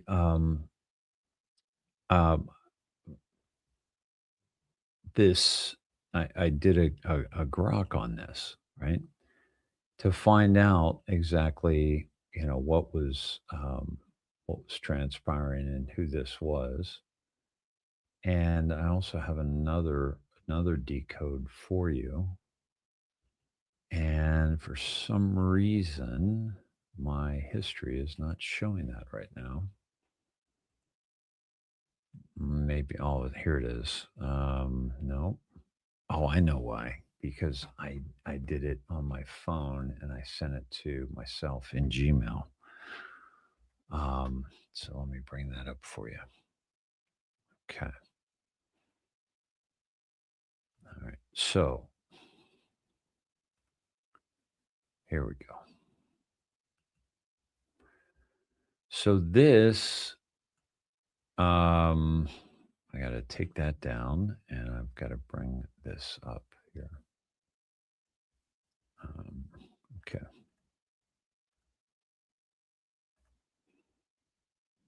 Okay, here it is. So this is who is this? This is Patrice Lumumba, the Congolese independent leader and first prime minister of the Democratic Republic of the Congo. The image is a classic black and white portrait of him. Patrice, Congolese independence leader, 1925 to 1961, first prime minister of the Democratic Republic of the Congo. African nationalist and Pan-Africanist, founded Congolese national movement, assassinated January 17th, 1961 in Katanga with Belgian and Western involvement, symbol of anti-colonial resistance. Now, why would the White House be sharing this photo of this man? Well, let me share with you. Let me see if that. Here we go. I've got a few things. I've got another, as I mentioned, decode for you, and this is one of those days, folks, where I just kept grabbing stuff to share with you, and next thing you know, I'm like, Holy cow! I got too much on the agenda for tonight, so it's a lot harder for me to get around. So my apologies. But let's see. I had pulled up. I have it, I think, on another window. So my apologies for the delays here. Here it is. Okay. All right. Okay. So let me take you to a speech. Now, this is a speech by this man when he was younger, seemingly maybe in the 50s, possibly in the 60s. And let's see. Let me bring this up for you. Okay. All right, here we go. So this is the man. So check out the subtitles on this. Combattants de l'indépendance, aujourd'hui victorieux, je vous salue au nom du gouvernement congolais. À vous tous, mes amis, qui avez lutté sans relâche à nos côtés, je vous demande de faire de ce 30 juin 1960 une date illustre que vous garderez ineffaçablement gravée dans vos cœurs, une date dont vous enseignerez avec fierté la signification à vos enfants, pour que ceux-ci, à leur tour, fassent connaître à leurs fils et à leurs petits-fils l'histoire glorieuse de notre lutte pour la liberté. So this seems to be a gentleman that was. Let me bring this other one up here.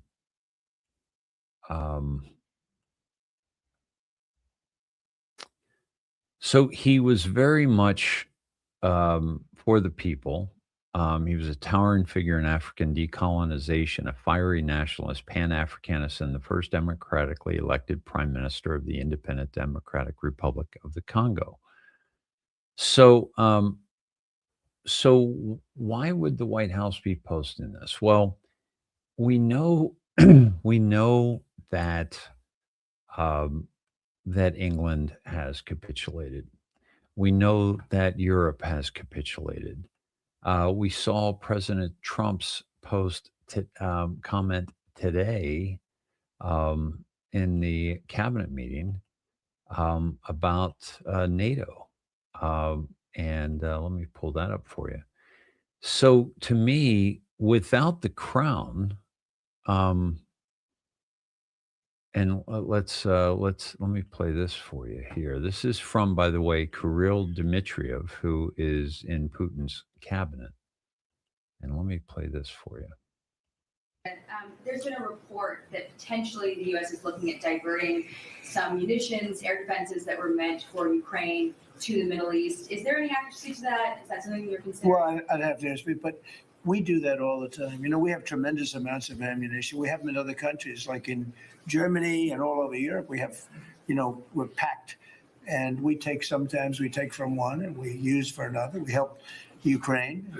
Biden started, and he gave $350 billion away, too much, way too much. And we sell it now to NATO. We sell it to NATO, and they probably give it to Ukraine. Mostly, I think they give it to Ukraine, but we get paid for everything that we give. We don't give anything anymore. That's a tough situation. That whole Ukraine situation is very, very tough. We're working very hard on getting that one solved. It doesn't have any impact on us, virtually nothing. In fact, if anything, I mean, we sell a lot of equipment for that unfortunate war. 25,000 people died last month, 25,000, so mostly soldiers. Some in the towns, but for the most part, soldiers. They're dying. Nobody's seen anything like it since World War II. It's a terrible situation, and hopefully that's going to get settled. You know, I settled 8 wars And many of them, I think, were more difficult than this one. In theory, they were more difficult, but there's tremendous hatred between President Putin and President Zelensky. Tremendous hatred. I've seen it before, but I've never seen it maybe to this extent. And I think that's calming down a little bit. And I think we. Now, when President Trump says this, and I've said this before, I want you to think about like how that kind of lets him off the hook, right? That these guys hate each other. So there's really nothing President Trump can do, right? So I want to make that clear that what that allows him to do is to make people understand that this is an untenable situation for him to step into and stop this war.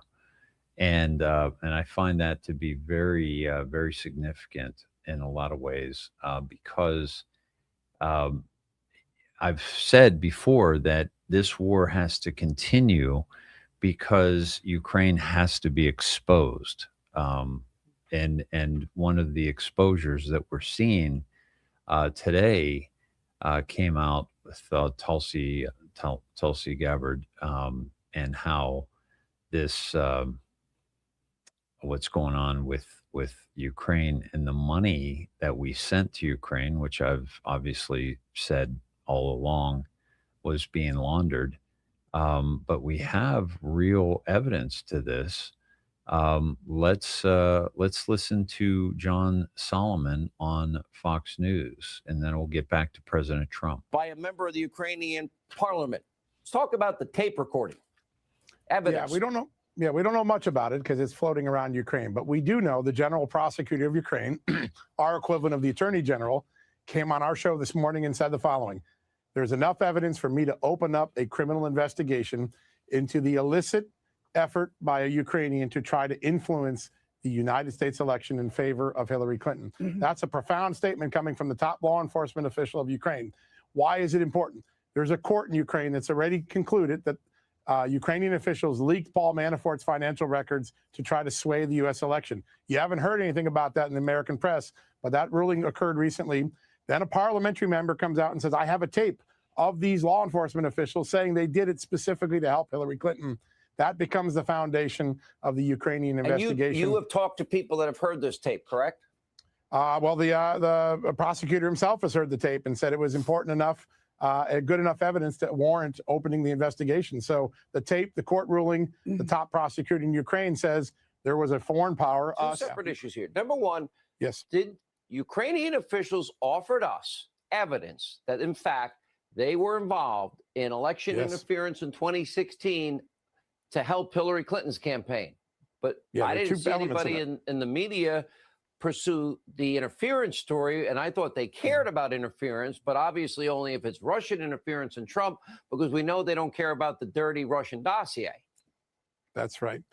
Keep in mind that just a few months ago, Sean, we reported on your show and Inside the Hill that Ukraine's embassy in Washington confirmed on the record that back in 2016, the Democratic National Committee, trying to help Hillary Clinton get elected, asked the Ukraine embassy to help interfere in the election by doing two things: dig up dirt on Paul Manafort and have Ukraine's president make a kerfuffle here in Washington about Manafort and Trump when he came to visit. Now, the Ukrainians say they rebuffed that attempt, but Hillary Clinton's campaign, the DNC, made that request, according to the Ukraine embassy in Washington. All right, so let's go back to President Trump and more on that. Here we go. But it doesn't affect us thousands of miles away. That's why when I heard the head of Germany say, this is not our war about Iran, I said, well, Ukraine's not our war. We helped, but Ukraine's not our war. I thought it was a very inappropriate statement to make, but he made it. You can't erase it, but he felt that way. I said, well, Ukraine's not our war, and it's not, but I would like to see all those young people stop being killed. I mean, they're being killed. It's like a slaughterhouse. What's happening there is horrible. 25,000 on average. Last 2 months ago was 31,000 people died in 1 month, Marco, right? I said, this is getting crazy. It's getting worse. Think of it, 31,000 soldiers, both Russian and Ukraine, died 2 months ago, 25,000 last month. And if I can solve that, it would be a great honor to do it. I wish it could have gone faster. I solved other ones in one day that had been going for 32 years. We stopped one that was starting. It was already started. India and Pakistan, and the Prime Minister of Pakistan, a very fine gentleman, said President Trump solved something that was going to cost 10 million lives. That was going to cost a lot of lives, 2 nuclear nations. And those were complicated, but we got them done quickly. This one is, it's a shame. And the only reason I'm doing it, frankly, is because I want to stop death. I want to stop the death from happening. I think I'm going to go with a man that I've missed, Brian. I haven't seen you in a long time. I miss you. He's been in a very strange location. I don't know. He's had a strange thing happen. But anyway, go ahead, Brian. Well, good to see you too. Actually, good to see this car cabin here, Linda. Good to see you too.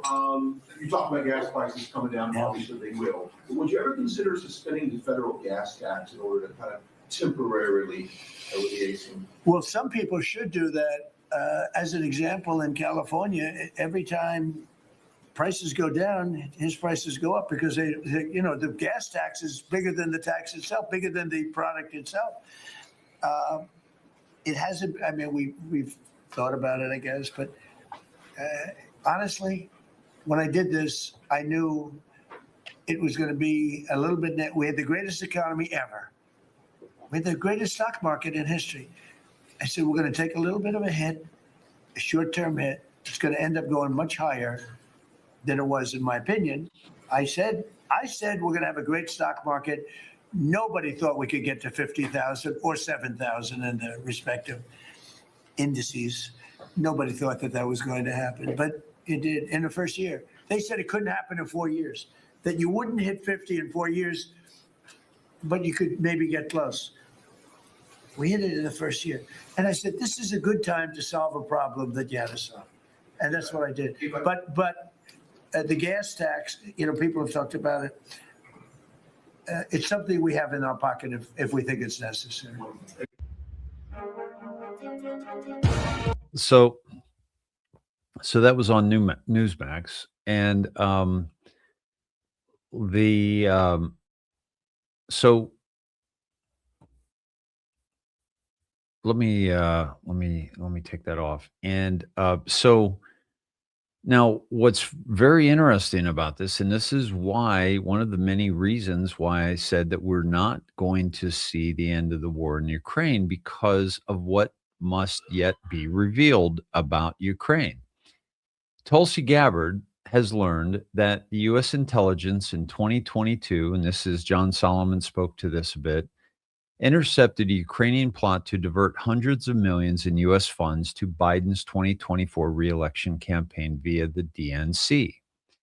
And by the way, this is going to open up a can of worms with the DNC that's also going to lead to the assassination of Seth Rich, and Seth Rich taking those emails to WikiLeaks, to Julian Assange.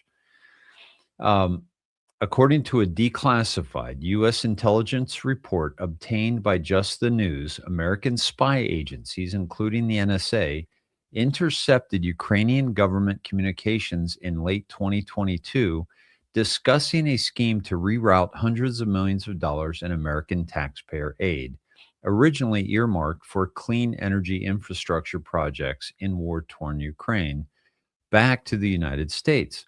The alleged plan, which reportedly involved unspecified U.S. government personnel and the U.S. Agency for International Development, the USAID, which was completely exposed by DOJ, office in Kiev, used a fake or unnecessary infrastructure project as cover. Now, why would you use a fake or unnecessary infrastructure project? Because you're laundering that money. Approximately 90% of the allocated funds were intended to flow to the Democrat National Committee to support then-President Joe Biden's 2024 re-election campaign. This is Just the News. And So this all has to come out, and the absolute illegality of all this and the election interference is really, really incredible. And so this kind of thing will not come out, and we don't want it to come out um, after the war, because we have a really good position right now where Russia can go in and figure this all out. Um, so let me take you to, and I've got a tragic story for you. This Noelle, this woman. Um, but back to just staying on the topic of that Congolese prime minister, the first democratically elected. When you pull the crown, when you pull France out of the colonization of Africa, then you have like free nations in Africa that aren't controlled by the crown, aren't controlled by the EU, aren't controlled by France. And so this is, I believe, the White House calling for these countries to once again step up and be their best, which they haven't been able to do under the colonization of these globalists. And therefore, this, I believe, this is the White House kind of letting us know that this is what's going to happen in Africa. Um, so I want to take you to another one, and this is from Holdler on X. Let me pull that up for you real quick, and this is Holdler right here. Okay, I'm following. We follow each other. Digital soldier mapping and tracking events, pattern recognition, follower of Christ, Trump, save the children. Which I have something on that for you tonight as well. The White House posted a video last night where someone said it's launching soon, right? And let me play this for you. It's launching soon, right? It's launching soon, right? It's launching soon, right? Well, when President Trump visited Graceland, which I didn't cover because I really didn't track that when I was traveling, the guitar he signed was a launch series. Launch series. Okay. All right. So without question, with the amount of comms that we are getting, this is very very significant that people are now paying attention to these cryptic messages. And if we go to let me see if I can find something in the drops on launch. And nothing on launch soon, nothing on launching soon. So let's go to launch and see what we have specifically. Maybe revolving. Let me go to all this. There's quite a bit here. Let me pull that up for you.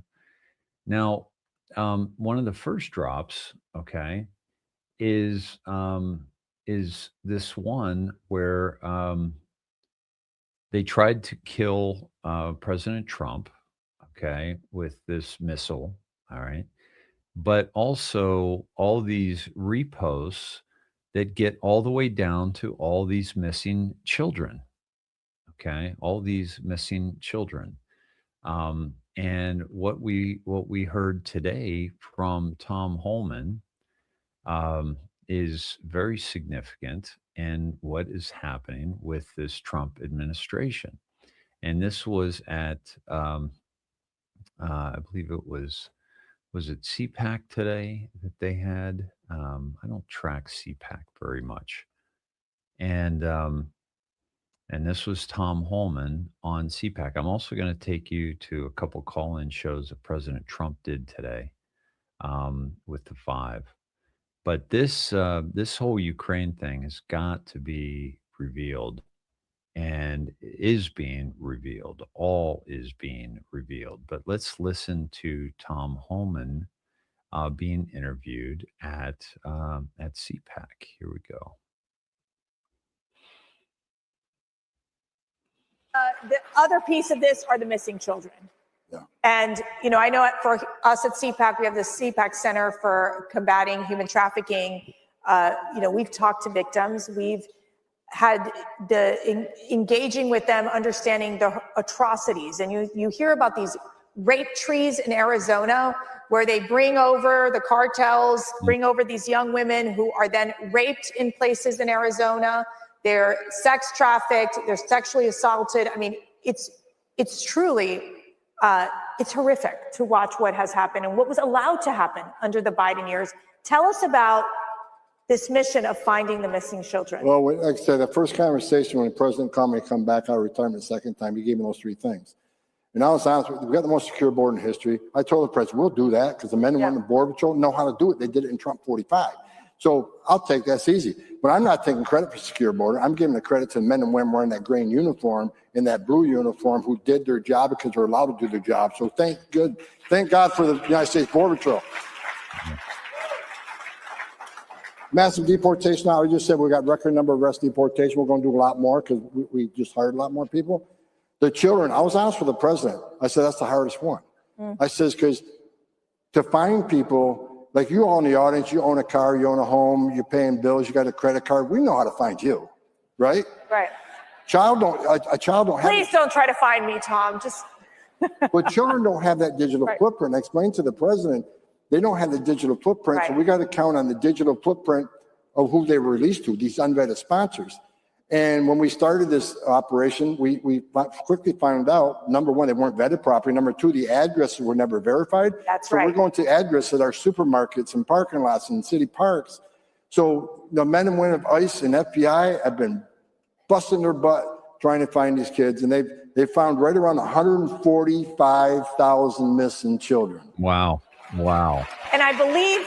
And let me say something. That's 145,000 missing children that the last administration lost and weren't even looking for. Yeah. And did we rescue them out? Look, some of these children were with their parents just hiding out, but many, too many, were victims of sex trafficking, being sold for sex, and being in forced labor. President Trump's leadership literally saved thousands of young children's lives, and we're not done. I have promised the president, the president promises the American people, we'll do everything we can to run down every lead. And when we finish the leads, we'll do it again. Until the last day of this administration, you got my word. We'll not give up in this effort to find every one of them. That's just simply remarkable. And this is, you still have people like Ryan Mata who, showed. And I don't give any of these people credibility anymore. Many of these influencers that have blown up big time on the topic of the missing children and how many were taken out of Guatemala. I think there was 160,000, but you don't see Ryan Mata giving Trump any praise about finding these missing children. Simply because that's not his job. That's not his job. His job is to show how much he cares about the children and then turn around and bash Donald Trump. Okay. Let me take you to this Nigerian police officer. With the Lagos State Police Command, 15 years on the force. I can't give you my name because I'm not authorized to speak with the press, but I'm speaking out because somebody has to. I've seen corruption, I've seen crime, but nothing like this. When the survivors' statements came in last year, detailing Jeffrey Epstein's operations here in Nigeria, the human ants in the northern bush and southern forests, I was assigned to the initial inquiry team. We interviewed witnesses, collected evidence from remote villages, missing children reports dating back to 2002, strange aircraft sightings, locals paid off or threatened to stay quiet. The allegations are clear and horrifying. Epstein turned parts of our country into a playground for the super rich. Children, vulnerable kids from poor communities, were taken, stripped, released into isolated terrain, and hunted like animals. Guns, dogs, helicopters. For sport, survivors describe Jay-Z and Beyonce being there on at least 3 occasions, laughing. So if you're having trouble understanding him, he's now going to be talking about Jay-Z and Beyonce hunting children in Nigeria. Directing, even killing when the moment felt right. Multiple witnesses describe Beyonce stepping in for the final act on cornered victims, cold and deliberate. Another talked about skin taken afterward, human skin turned into leather for a tour outfit. We have names, dates, locations, credible enough to open a formal case. My team wanted to move fast. Credible enough to open a case against them. His team wanted to move fast. Issue international arrest warrants, request Interpol red notices, question Jay-Z and Beyonce through diplomatic channels. We had enough to bring them in for questioning, to seek real justice for the victims and their families who still wait for answers. But then the calls started, not from Abua, from Aya, very high. US embassy contacts, people with direct lines to Washington. The message was the same every time. Drop it, shut the file, no further action. They didn't threaten violence outright. They didn't need to. They said if we pursue this, if we name the celebrities or push for extradition, billions in development funds, health programs, security assistance would be gone overnight. Sanctions on senior officials in our government, frozen assets, travel bans, diplomatic isolation that would hurt ordinary Nigerian more than anyone. Think about your country, they said. Think about the economy. This is bigger than one case. We were told to classify it as unsubstantiated rumor, archive the files, warn witnesses to stay silent. Some colleagues already transferred out or retired early. I'm still here, but I know my time is short. This isn't justice. This is protection. The powerful shield their own while our children disappear. The media does not report the truth. I'm speaking now because someone has to. The victims deserve truth. Their families deserve answers. If it costs me my badge, or worse, I won't stay silent anymore. The world needs to know the hunts happened. The names are real, and the cover-up is active right now from the top. Now, my friends, what do you think will happen when we get to the bottom of what all these people have been doing to children? It will be, especially our favorite musical artists, our favorite actors. People are going to lose their minds, my friends. They're going to lose their minds. This is real, and this has been going on a very long time. Okay. Now, I want to go to what President Trump said about, and I'm going to go to MJ Truth Ultra on X here. We follow each other, and let me post this for you. You know, I told you about a present, right? Can I reveal the present? You can do anything you want. Thank you. You can do anything you They want. said to show you the fact that we're real and solid and we're there. We're going to let you have 8 boats of oil, 8 boats, 8 big boats of oil. Tankers. This was 2 days ago. And they'll sail up tomorrow. That was 3 days ago. And I didn't think much about it. And then I watched the news and they said, a very good anchor, actually, happened to be Fox. But I watched it and he said, something's unusual happening. There are 8 boats that are going right up the middle of the Hormuz Strait. 8 big tankers are going loaded up with oil right through. And I said, well, I guess they were right, and they were real. And I think they were Pakistani flagged. And I said, well, I guess we're dealing with the right people. And actually, they then apologized for something they said, and they said, we're going to send 2 more boats. And it ended up being 10 boats. All right. I hope I haven't screwed up your negotiations, but I thought it was appropriate to say, because I did taunt you the other day by saying they're going to give us a present. So this had to do with 2 different posts that President Trump made. First, he had said, let me see. Okay. The Iranian negotiators are very different and strange. They are begging us to make a deal, which they should be doing since they have been militarily obliterated. And this was first thing this morning. This is like 6:39 a.m. Before this cabinet meeting. And with 0 chance of comeback, and yet they publicly state that they're only looking at our proposal. Wrong. They better get serious soon before it is too late, because once that happens, there is no turning back, and it won't be pretty. President Donald J. Trump, right? Now, what's very interesting about this is that they then, he said they said something wrong, and then they added 2 more boats, right?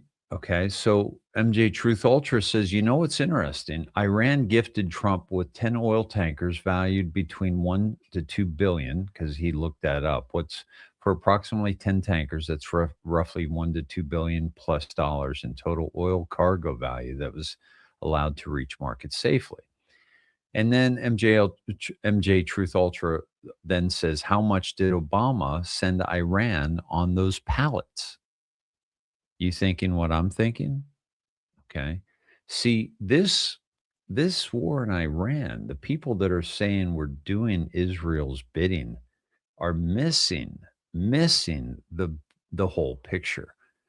And I think too that these really cryptic pixelated images that the White House is putting out on X have to do with that people aren't seeing the whole picture. And those who are following you and this audience here are very dialed in to what is really going on. You are very dialed into the whole picture because you are following an Anon, myself, and you are hearing no outside comms. You're not getting any intel from me that I have special intel. You're not getting any secret sources that I have in the military or the government or the CIA. You're not hearing me give you things that I pretend to know that makes people want to come back because, we got to go listen to Dave Snedeker because he's going to tell us something we don't know or we can't find out ourselves. And that's not true. But it's true with a lot of people, and a lot of people that many of you have followed, and many of your friends and fellow patriots have even mistakenly followed.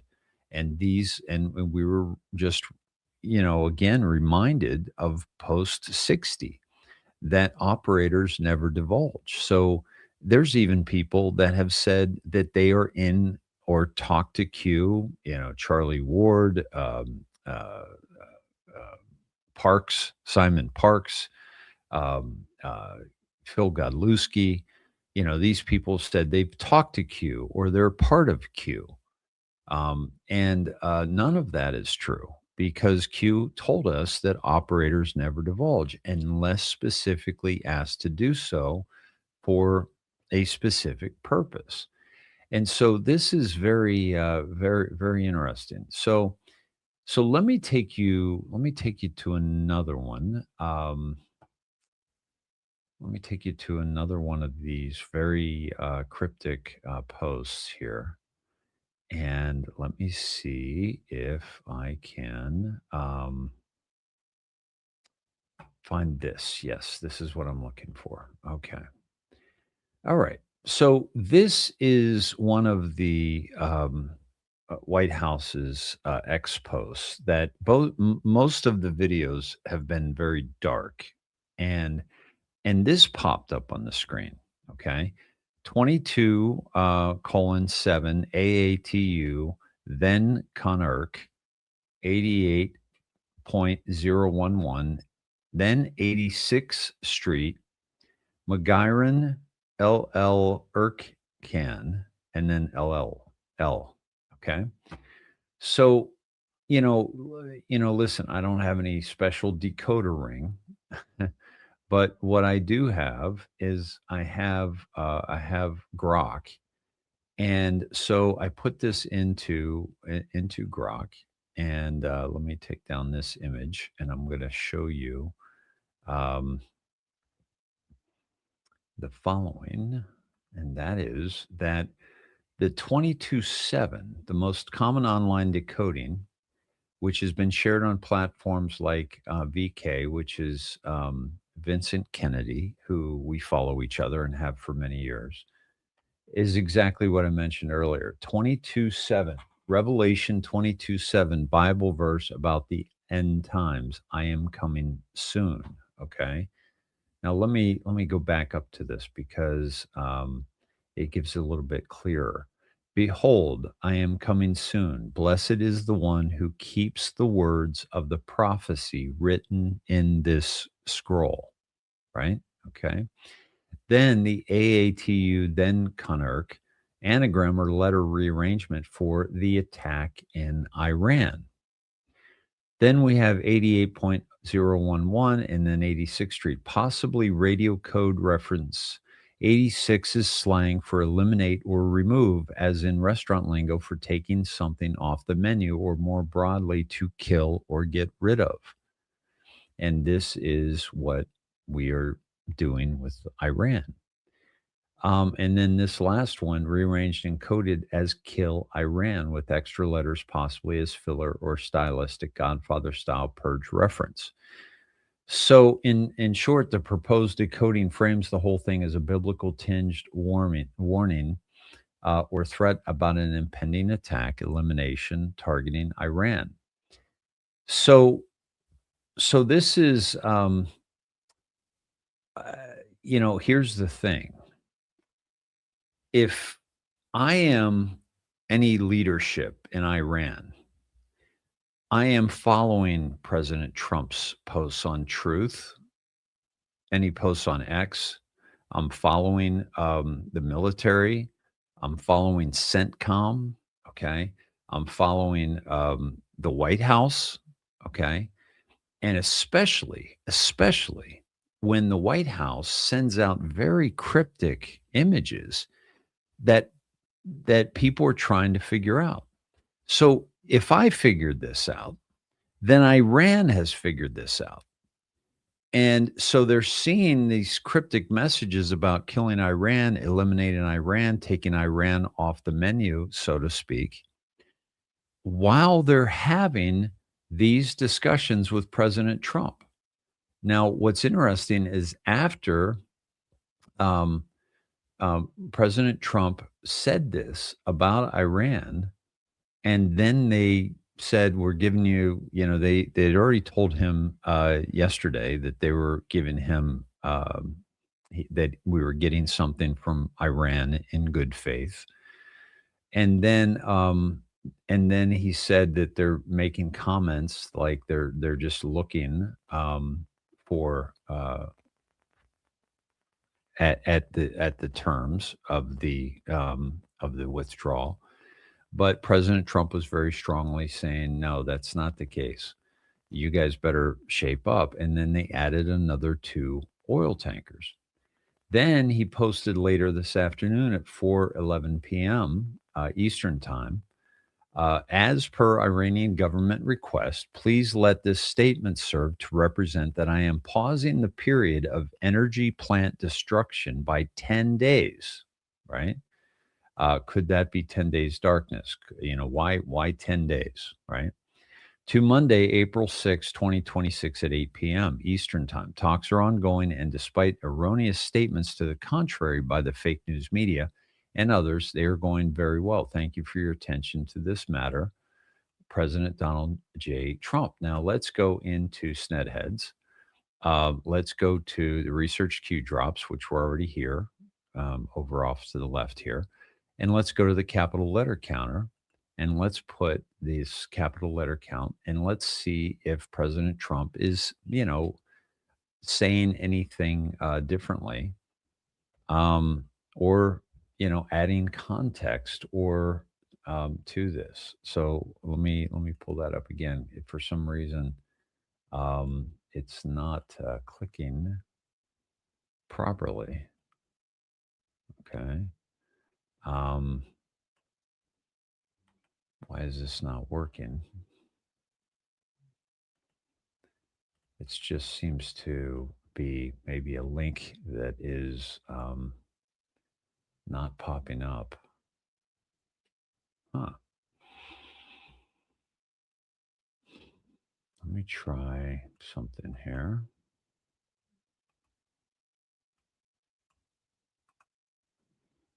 I've not had that problem before with that link from Snedheads, so I'm going to have to double check that link when I get a chance. Let me make sure I'm still broadcasting to you because it looks like I'm having an issue with the internet right now. Very, very strange. Okay. Well, let me pull that up for you a little bit later. But one of the things we can do is we can go to the Q drop 411, and we'll do mirror too, and we'll do 411 and 114. No, did not go. There we go.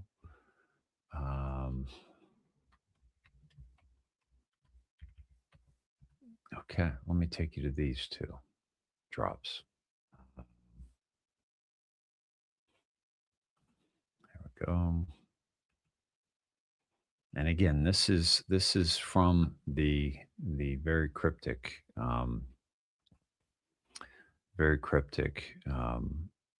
message here, and President Trump's Truth Social post, and the timestamp on that Truth Social post. And let me take you to that. So 411, trip not working on multiple devices test. Okay. U.S. military equals savior of mankind. We will never forget Fantasyland. God save us all. So pretty good reference to the military. And since we're seeing some military, and since it is Iran, let's go to the military timestamp, and it's 1611. And sound familiar? Sarah Carter. Again, I'm not able to link some of these for some reason. This is very, very odd. My apologies. But this is Sarah Carter grilled Strzok questioned by lawmakers. Now, Strzok and Lisa Page were very adamant about making sure Donald Trump was not able to access his, they were trying to keep him out of the presidency, obviously, right? So let me do this here.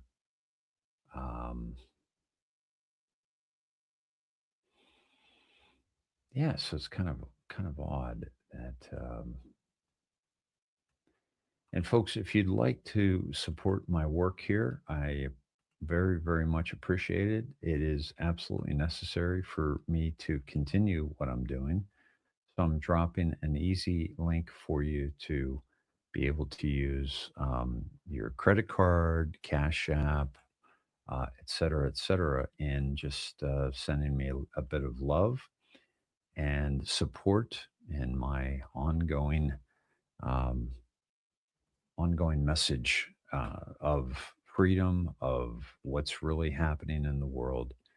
And so, very interesting. So the MJ Truth Ultra post and what he picked up on was the value of that is very, very similar to um, it's very similar to the amount of money that Barack Obama gave to Iran in cash, by the way. And we're getting it back in oil. But so what we've got to remember is that this this whole thing is like we're finding out more and more that this Iran, invasion, if you will, Iran bombing and so forth, is not because President Trump is beholden to Israel. This is very, very necessary because if you look at the Q drops, okay, and you look at all that we see from regarding Muslim Brotherhood. Let me do this. You'll see all of the posts online from Q that spoke of the Muslim Brotherhood. Let me do this again. I think because some of those are part of a word. And let me see. Let me just do this here and see if we can get something a little bit closer. Okay. So, so we see this is the Muslim Brotherhood. And we went here on post 14 when President Trump did the exact same hand signal as George Washington. Why hasn't the Muslim Brotherhood been classified as a terrorist organization? What faith does the Muslim Brotherhood represent? What was the Muslim Brotherhood affiliated to any of these organizations? People regarding Barack Hussein Obama, and we saw Valerie Jarrett. We talked about her last night, and so so this is very, very much about the things that we're doing in Iran are very much about the Muslim Brotherhood. Now, the Muslim Brotherhood primarily was funded and founded in Saudi Arabia and Iran. Saudi Arabia has already capitulated. They already did the purge. The Muslim Brotherhood is no more a factor. They are no longer affecting our elections. They are no longer funding our politicians. And so now we have Iran, which is very, very heavily Muslim Brotherhood. We have Valerie Jarrett, who was born in Iran. We have her who's a Muslim. We know that Barack Obama is a Muslim. We know that he gave all that money to Iran. We know that Hillary Clinton and Barack Obama gave uranium one to Iran through the Russia uranium one deal. And we also know that North Korea has received that money as well. But that mountain collapse was a result of President Trump's first term. And Q alludes to the fact that nobody questioned whether or not the Trump White House had anything to do with that, because that was done classified in secret.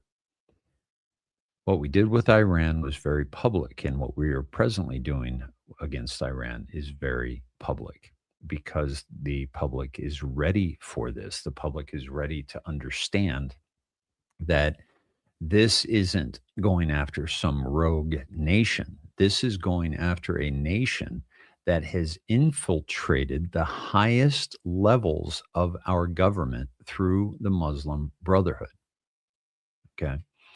So this is and what we're finding, what part of this negotiation that is taking place with Iran is absolutely about getting that information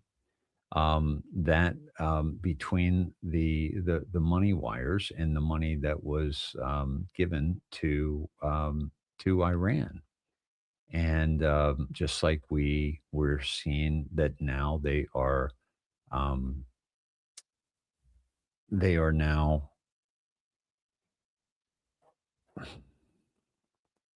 we're getting that money back, but we're also going to get the information on why Barack Obama gave them all that money. That's absolutely not going to be necessarily in the press, but we are going to see it. I want to take you to this post by Just Like Gizmo. It is another decode. And Just Like Gizmo is right here. Okay. And Trump jokes about going into Iran at 3 o'clock. President, are you going to go in for the uranium? Like, how do you secure Iran? And Let's assume I was or I wasn't. Why would I ever answer a question? Can you accomplish What goals kind of a without it? question? Am I going to go in for the, oh yeah, I'm going in. We're going in tomorrow at 3 o'clock. How could you possibly ask a question like that and expect an answer? I don't know. But President, are you going to go? So he jokes about going in at 3 o'clock, right? Well, look at 3/27/2019.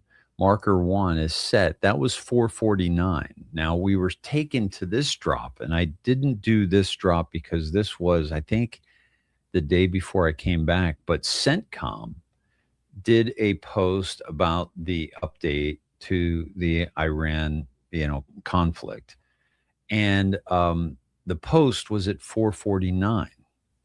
Okay, so this post is 449, and that's marker 1 set.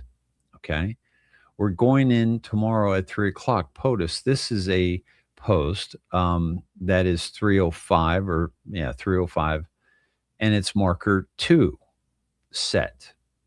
Okay, now is marker 5 the 27th, which is what this is on here. Okay, and so this is very, very interesting because these are, comms of markers of actions taken against this this deep state apparatus that President Trump is currently absolutely dismantling, and that's what most people don't see. Now, also, and this is Game Over 1776. This is a post that caught President Trump. Today's cabinet meeting, Trump does a long talk about the pens he uses. White House account stream of the meeting was 141.50 long. Drop 14-15 states follow the pen. Also the same drop that had Now Comes the Pain, 23. Okay, so this was the length of time. We go to 14-15. If the FBI or DOJ was infiltrating a campaign for the benefit of another campaign, that is a really big deal. Only the release or review of documents that the House Intelligence Committee, also Senate Judiciary, is asking for can give the conclusive answers, drain the swamp. Well, what did we find out today? We're finding out about Ukraine's violation of our campaign laws. They thought it was coming yesterday. They were wrong. Follow the pen. Now, what I opened up the show with tonight was an interview by Catherine Herridge of a gentleman who, excuse me, who was, is investigating all the links that Epstein has and what high level of contacts Epstein had and his level of security clearance, which he did not have, that he was exposed to. And so what we're seeing here is that this is the overall exposure of this system that has been a very, very evil system in our world. And so again, so that's a follow the pen. And then she comes out with that very, very interesting interview about this blackmail operation run by Epstein that he had at the highest levels. So okay, now this is a red pill bot. Okay, that I'm going to show you now. And in the Epstein files, released by the DOJ, Joe Biden was shot and killed in 2019 and replaced by a body double wearing a mask. Now, you and I both know that that happened. And we also know that, excuse me, President Trump, in all of his speeches and his rallies, Biden's shot, Biden's shot, Biden's shot, like over and over and over again.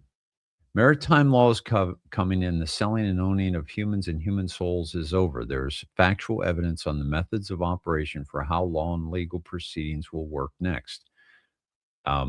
Methods of operation, right? Factual evidence on how law and legal proceedings will work next. Now, what we're seeing is the destruction of mainstream media. We're seeing the destruction of woke education. We're seeing the destruction of woke medicine, with children getting sex change operations, and I want to take you to a story on that in a moment.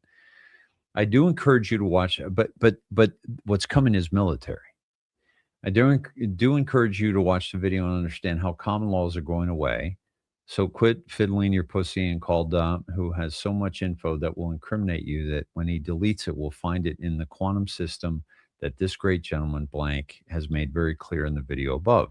Hint, Biden is not your current president. The mask malfunctions on Biden and its BIDAN are getting worse each day on purpose.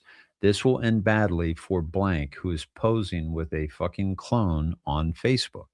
The dude playing Biden ain't Biden. Real Biden was an evil, sick, angry man who abused children, including his own children.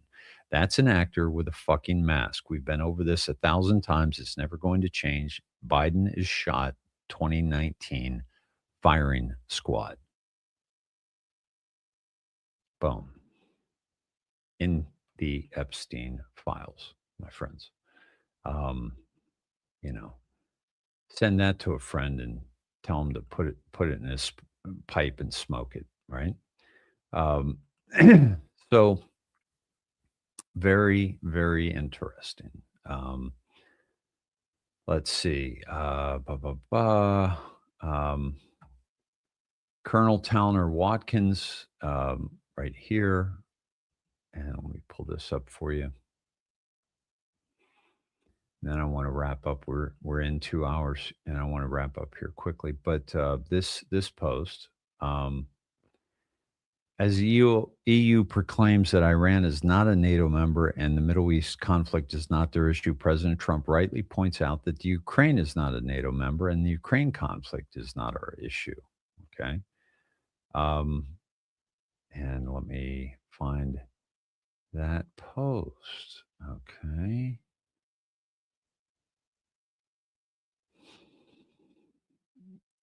So the CIA agent in Sweden wrote a memo in 1964 and sent it to the CIA in DC, who sent it to the FBI, saying a drunk guy talked about the assassination before it happened and was somehow associated with Castro, having to do with the JFK assassination. So that's very interesting as well. I had not seen that post, but wanted to share that.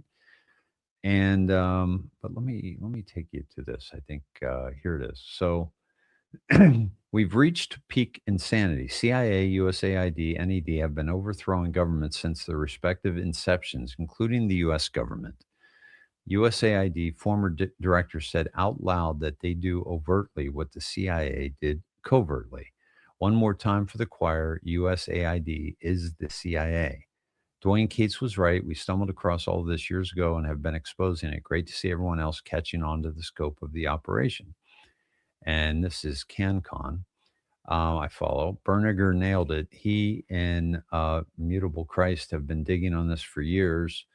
My favorite part from this article, ask USAID if USAID had been helping overthrow the U.S. government with illegal funding robbed from U.S. taxpayers. Okay. And this is just the news about the intercepted Ukraine government messages discussing the plot to route money to Biden regarding,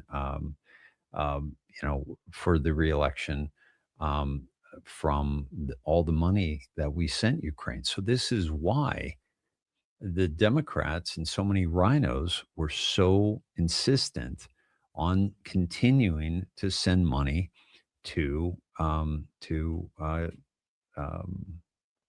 Ukraine, because it was absolutely, yeah. Now, some really good news here. This is from Sudden and Unexpected. This is a somebody that I follow, because this is all the deaths that occurred due to the vaccine. Doctors will no longer receive financial rewards for vaccinating children. The incentive nobody wanted to talk about has ended. This is from Vigilant Fox. Um, originally appeared in The Defender and was republished with permission, guest post by Michael Nevradakis, PhD.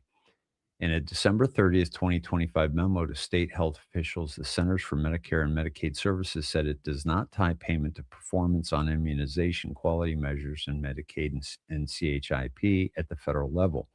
U.S. Health Secretary Robert F. Kennedy Jr. said the new policy protects medical freedom and informed consent.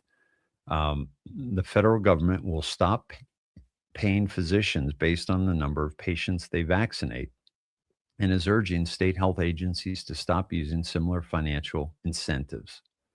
Okay, so all of these, people. Let me show you that. That's. I thought I had that up for you. All of these MDs have been receiving huge amounts of money for having a certain percentage of their clients, their patients, vaccinated, right? And so, very, very interesting that we are seeing this. So, let me see if I can find another capital letter counter, because the one that I was trying to get to is not working. Let's see. Number of uppercase letters counter. Let me see if this works here. On the one that we did earlier with President Trump, and I've got his most recent one that I want to do with you as well.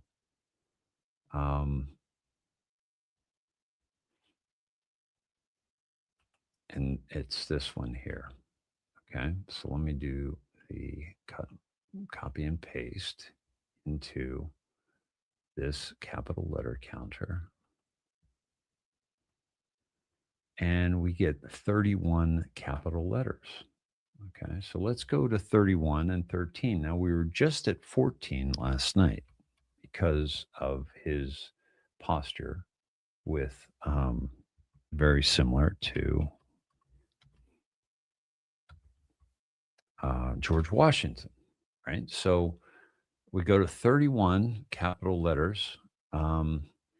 World stalemate. We all have the goods on everyone else. That's part of the reason why some things tied back to foreign heads of state will remain classified. Not all. We are in one of the most critical times of our country. Trump and others are working to balance the "we're doing well for America" for the common person to endorse, while at the same time purify our government and remove the bad actors who are entrenched. There is so much string pulling and blackmail that we need to cut these off to truly gain the power granted to us by the patriots and hardworking people of this great country. And when you think, and then when you go mirror, think mirror 13. Now think about the timing of POTUS traveling to China, South Korea. I've said too much. God bless patriots. And we're also seeing that Iran is allowing oil to flow to China as well. Not just the United States. That may be, I think, again, the white hats are in control. So this is really about you know, playing this out so that we can see that you know what we need to see, the real story behind the fake news media. Now, this is President Trump's most recent post at 6:30 p.m. Let me read this for you very quickly. The radical left Democrats and their leader, crying Chuck Schumer, have made it very clear where they stand, and that is on the side of criminal illegal aliens and not the American people. They are refusing to fund immigration enforcement unless the Republicans agree to their open border policies, which is their way in which they're gaining votes, which will never, ever happen again. They almost destroyed our country, allowing 25 million people to enter from prisons, mental institutions, and insane asylums. Now, these are all words that should not be capitalized, but are capitalized because I think that President Trump is going to take us somewhere special. Those that are drug dealers and thousands of murderers, many of whom killed more than one person because the Democrats have recklessly created a true national crisis. I am using my authorities under the law to protect our great country, as I always will do. Therefore, I am going to sign an order instructing the Secretary of Homeland Security, Mark Wayne Mullen, to immediately pay our TSA agents in order to address this emergency situation and to quickly stop the Democrat chaos at the airports. It is not an easy thing to do, but I'm going to do it. I want to thank our hardworking TSA agents and also ICE for the incredible help they have given us at the airports. One ICE agent saved an infant who had stopped breathing. I will not allow the radical left Democrats to hold our country hostage any longer. Thank you for your attention to this matter, President Donald John Trump. Let's go to the capital letter counter, and we'll go to drop 63 as well. 138 capital letters. So let us go to 138, drop 138, which, by the way, has 13 in it. And let's also go to 63 and 36. Think mirror. We dropped the 0 on the 6:30 timestamp. Okay.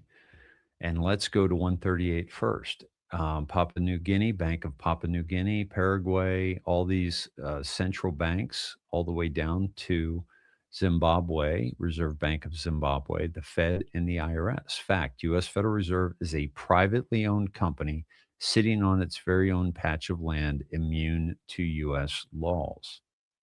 Okay. Now, why is that significant in this day, on this actual day? Well, what was announced today was something that I posted earlier, and that was President Trump has decided that he is going to be signing all of our currency going forward. Okay, and buying all of our currency going forward is assigning our currency going forward is very interesting. And I posted earlier today, this is bigger than people realize. The Trump administration has taken over the central bank. Now we know this happened in 2020 or 2022. But his signature is set to be added to the U.S. dollar banknotes as part of a redesign commemorating the 250th anniversary of American independence. Under this change, his signature would replace that of the U.S. Treasurer.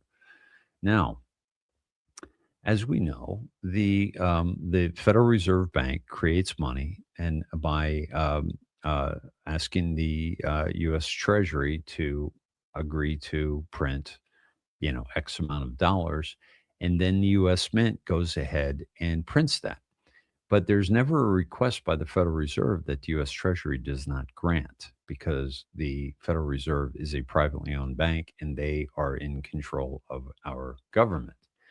And so, so on this day, he does this, okay? He sends us to this Q drop about the central banks, and the last post about the central banks, because 136 and 137 are all about the central banks too. But this one mentions the Fed and the IRS and that the U.S. Federal Reserve is privately owned. Very, very significant. Okay. Now let's go to 63, the timestamp of that post.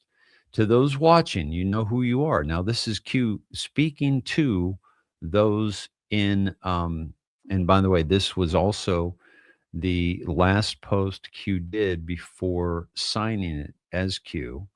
It was either 64 or 61. I'll double check that. You have a choice to make. You can stand up and do what you know to be right, or you can suffer the consequences of your previous actions. Make no mistake, you are on the losing side. The choice is yours. If you decide to take posts on line down in the net, we will be ready. And again, reference to Alice in Wonderland. And then think mirror, military intelligence, no media, no leaks. How many military generals have been in and out of the White House in the past 30 days? Focus on Flynn, who just got a big payday, $1.25 million from the DOJ for going after him. Background and potential role, but we're also finding out about the Flynn network. That's also coming around. Background and potential role. What is a common denominator in terms of military backgrounds close to POTUS? They're Marines. Why did Soros transfer the bulk of his public funds to a nonprofit? That was 13818, where they're going to take the money away, the assets away from all those involved in crimes against humanity. Why is this relevant? Who owes a lot to very bad actors? How can she repay? This is about Hillary. What cash payments occurred by Barack Obama during the last 90 of his presidency to foreign states and organizations? He took us directly to this because today there was a lot of dialogue about Iran, okay? And we're also seeing the money that went to Ukraine coming back to the Democrats. But what about the money to Iran and how much money came back to the Democrats and the DNC? What slush fund did AG Sessions through DOJ put an end to? This was early on. This was like an early Doge kind of accounting, right? How does Soros, Obama, Clinton, Holder, Lynch, et cetera, all net many millions of dollars normally within a single tax year? Well, we just found out about Ukraine today. What was negotiated on the tarmac between Bill Clinton and Lynch? And that was they were going to drop. Lynch was going to order the FBI, Comey, to drop the investigation into Hillary Clinton's email campaign so that she could win the election. And then they were told that that conversation was recorded. And what did they do? Comey came out publicly days before the election and said they are reopening the investigation into Hillary Clinton's emails. And that was a huge hit that the White Hats needed in order for Donald Trump to overtake the rigged election. That's why Hillary Clinton didn't work for her election. She didn't do a bunch of speeches. They were very poorly attended. She was almost as bad as Biden, in his attempt to run a campaign from his basement, sleeping, 16 hours a day. Remember, it was expected HRC was going to win during this time period. What if the wizards and warlocks, the good guys, tipped off a local reporter as to the supposed unscheduled stop? I kind of got ahead of myself. What if the NSA, under the personal direction from Admiral Rogers, had this meeting miscategorized and logged under a false identity to prevent bad actors from locating while also verifying said players? All was clear, no logs. What really happened when the wizards and warlocks revealed what they had was Comey forced into the spotlight shortly thereafter, not by choice. Yes, he was. Why would the FBI that was controlled by the deep state, Comey, who was controlled by the deep state, why on earth would he reopen the investigation days before the election? Okay. Right before the election, no doubt, which would cast suspicion. These are crumbs, and you cannot imagine the full and complete picture. President Trump took us to this drop when we are seeing these pixelated pictures dropped by the White House that are not the full and complete picture. If Trump failed, If we failed and HRC assumed control, we as patriots were prepared to do the unthinkable. This was leaked internally and kept the delicate recount scam and Barack Obama from declaring fraud in the 2016 election.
You kind of suggested that we'd knocked out Ayatollah Jr.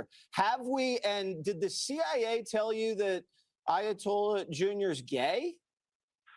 Well, they did say that, but I don't know if it was only them. I think a lot of people are saying that, which puts them off to a bad start in that particular country. You know, I sort of have to smile to myself when I say I see people trying to defend the Palestinian regime for women for Palestine, but they kill women if you don't wear a certain if you don't wear a certain cloth all over your face, you have no chance of living. And, you know, when I look at gays for Palestine, but they kill gays. They kill them instantly. They throw them off buildings. And I'm saying, who are the gays for Palestine? And they have a significant amount of gays for Palestine. Now, I think I did very well with the gay vote. Okay. I even played the gay national anthem as my walk-off, okay, for my campaign. And I think it probably helped me, but I did great with no Republicans ever gotten the gay vote like I did, and I'm very proud of it. I think it's great.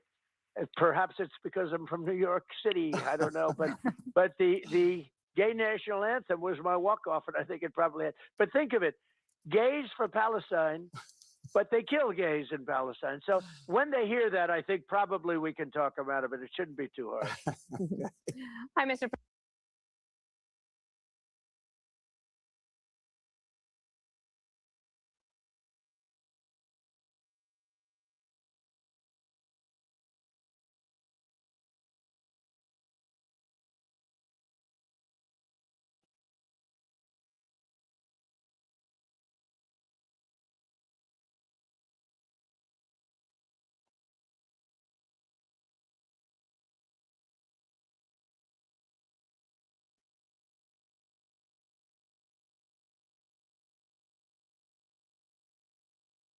Until we have done everything in our power to bring the United States to its knees, let us not lose sight of the enemy. For every U.S. military base that crumbles, and for every U.S. soldier who returns home in a casket, we cheer.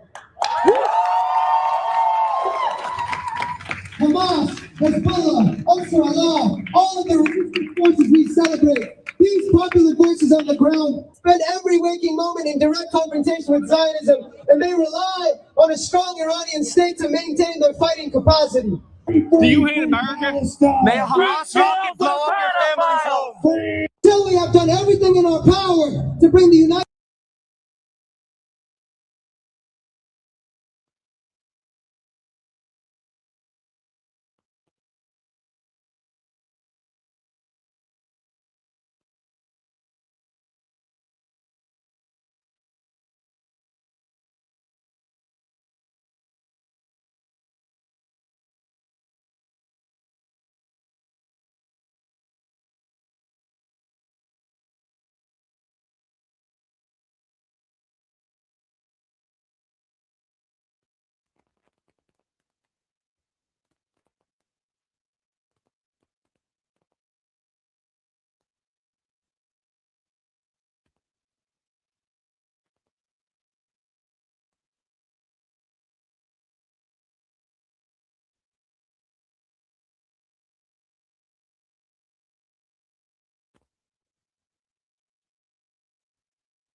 Oh, shoot.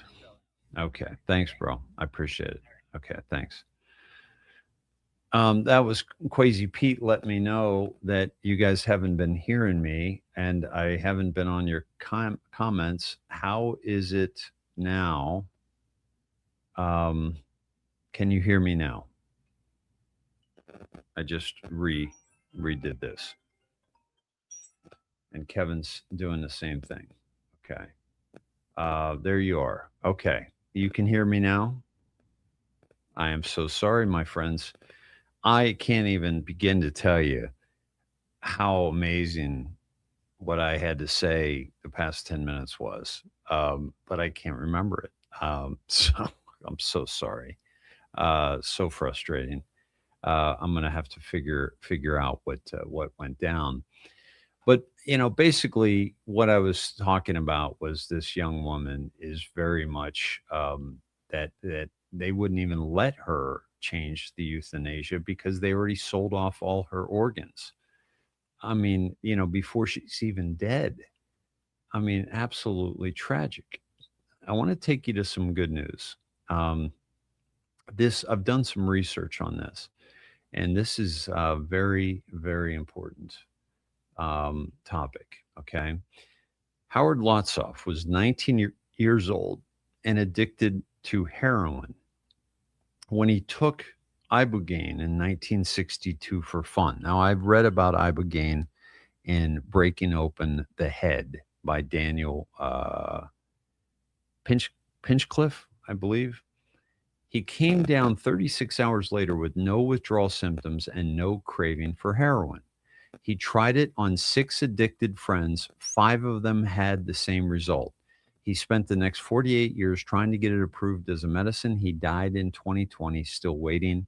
His early data has since been replicated. It is now considered the most promising addiction treatment ever discovered. And wouldn't you know it, that it is illegal in this country to do that. Okay. So, all right, my friends, my apologies for the ibogaine's a little bit different from ayahuasca, but ayahuasca has also had very similar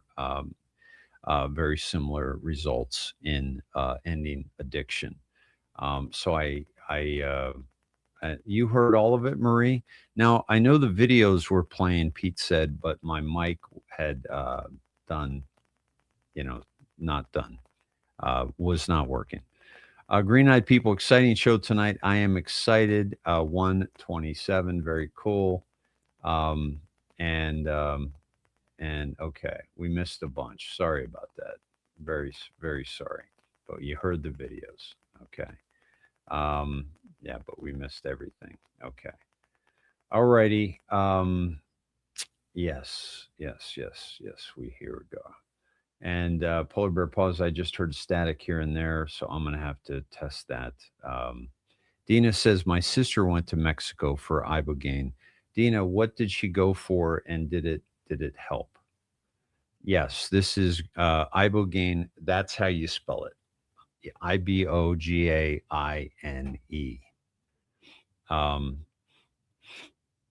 And let me just double check that. Yes, that is the correct spelling there.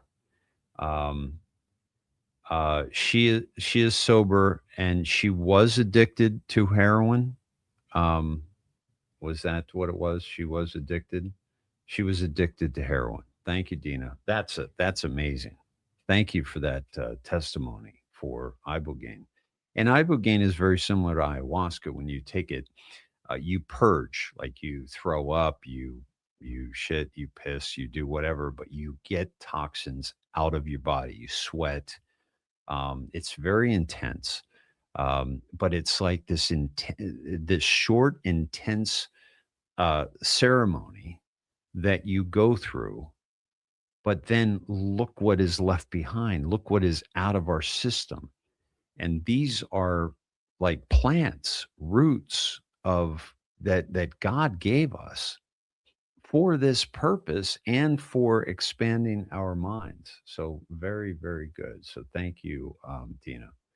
Well, let me just pull that up real quick. Let's see, Super Grok, ibogaine. Let me share this with you here. Ibogaine is a naturally occurring psychoactive indole alkaloid extracted primarily from the root bark of the Tabernath iboga shrub, native to Central and West Africa. Indigenous groups, including the Bwiti in Gabon, have used iboga root in spiritual and healing ceremonies for centuries, long before the American Medical Association ever told you it was bad for you, or the CDC ever said it was bad for you. For centuries, tribes, peoples of this earth, of this realm, have been using it in healing ceremonies due to its hallucinogenic and dreamlike properties. In small doses, it acts as a mild stimulant. In larger doses, it produces intense visionary experiences, often described as a waking dream or panoramic review of memories, followed by introspective and residual phases that can last days. Its active metabolite, noribogaine, contributes to longer lasting effects. Okay. So you can search that for yourself as well. Yeah, very cool. Yeah, this would be a very interesting, Cat Mobile. It needs to be researched to see if it would help someone who has had the mRNA jabs. Yes, God's medicine plants. Yeah, and shamans are in every culture, Margaret. Absolutely. Um, and Dina says she is 10 years clean and she believes in ibogaine and hopes it comes here. She sends me articles all the time. Amazing, amazing. Okay, my friends. Oh, yeah, thank you. Glad again. And God said, behold, I have given you every herb bearing seed, which is upon the face of all the earth, and every tree in which the fruit of a tree yielding seed, to you it shall be for meat. This I read to you the other night and when I read to you 2 nights ago, Genesis. It was right in there, along with the firmament and all that. So, all right, my friends, we're about 2:43. I went a little long tonight, but thanks for being here tonight. Thanks for those who are continuously supporting this Truthcast. It is much, much appreciated, and to keep it going.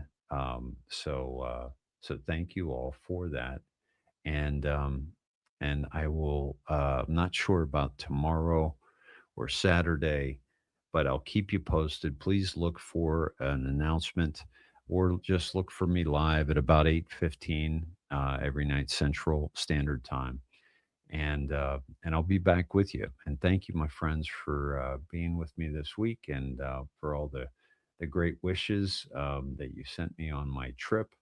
And thank you, Dina. I appreciate that. I appreciate that. Glory to God. Absolutely. Um, Amen, Brother Dave. Thank you for that as well. Good night, my friends, and thank you. And much, much, much love and light to you and yours. I'll speak to you soon.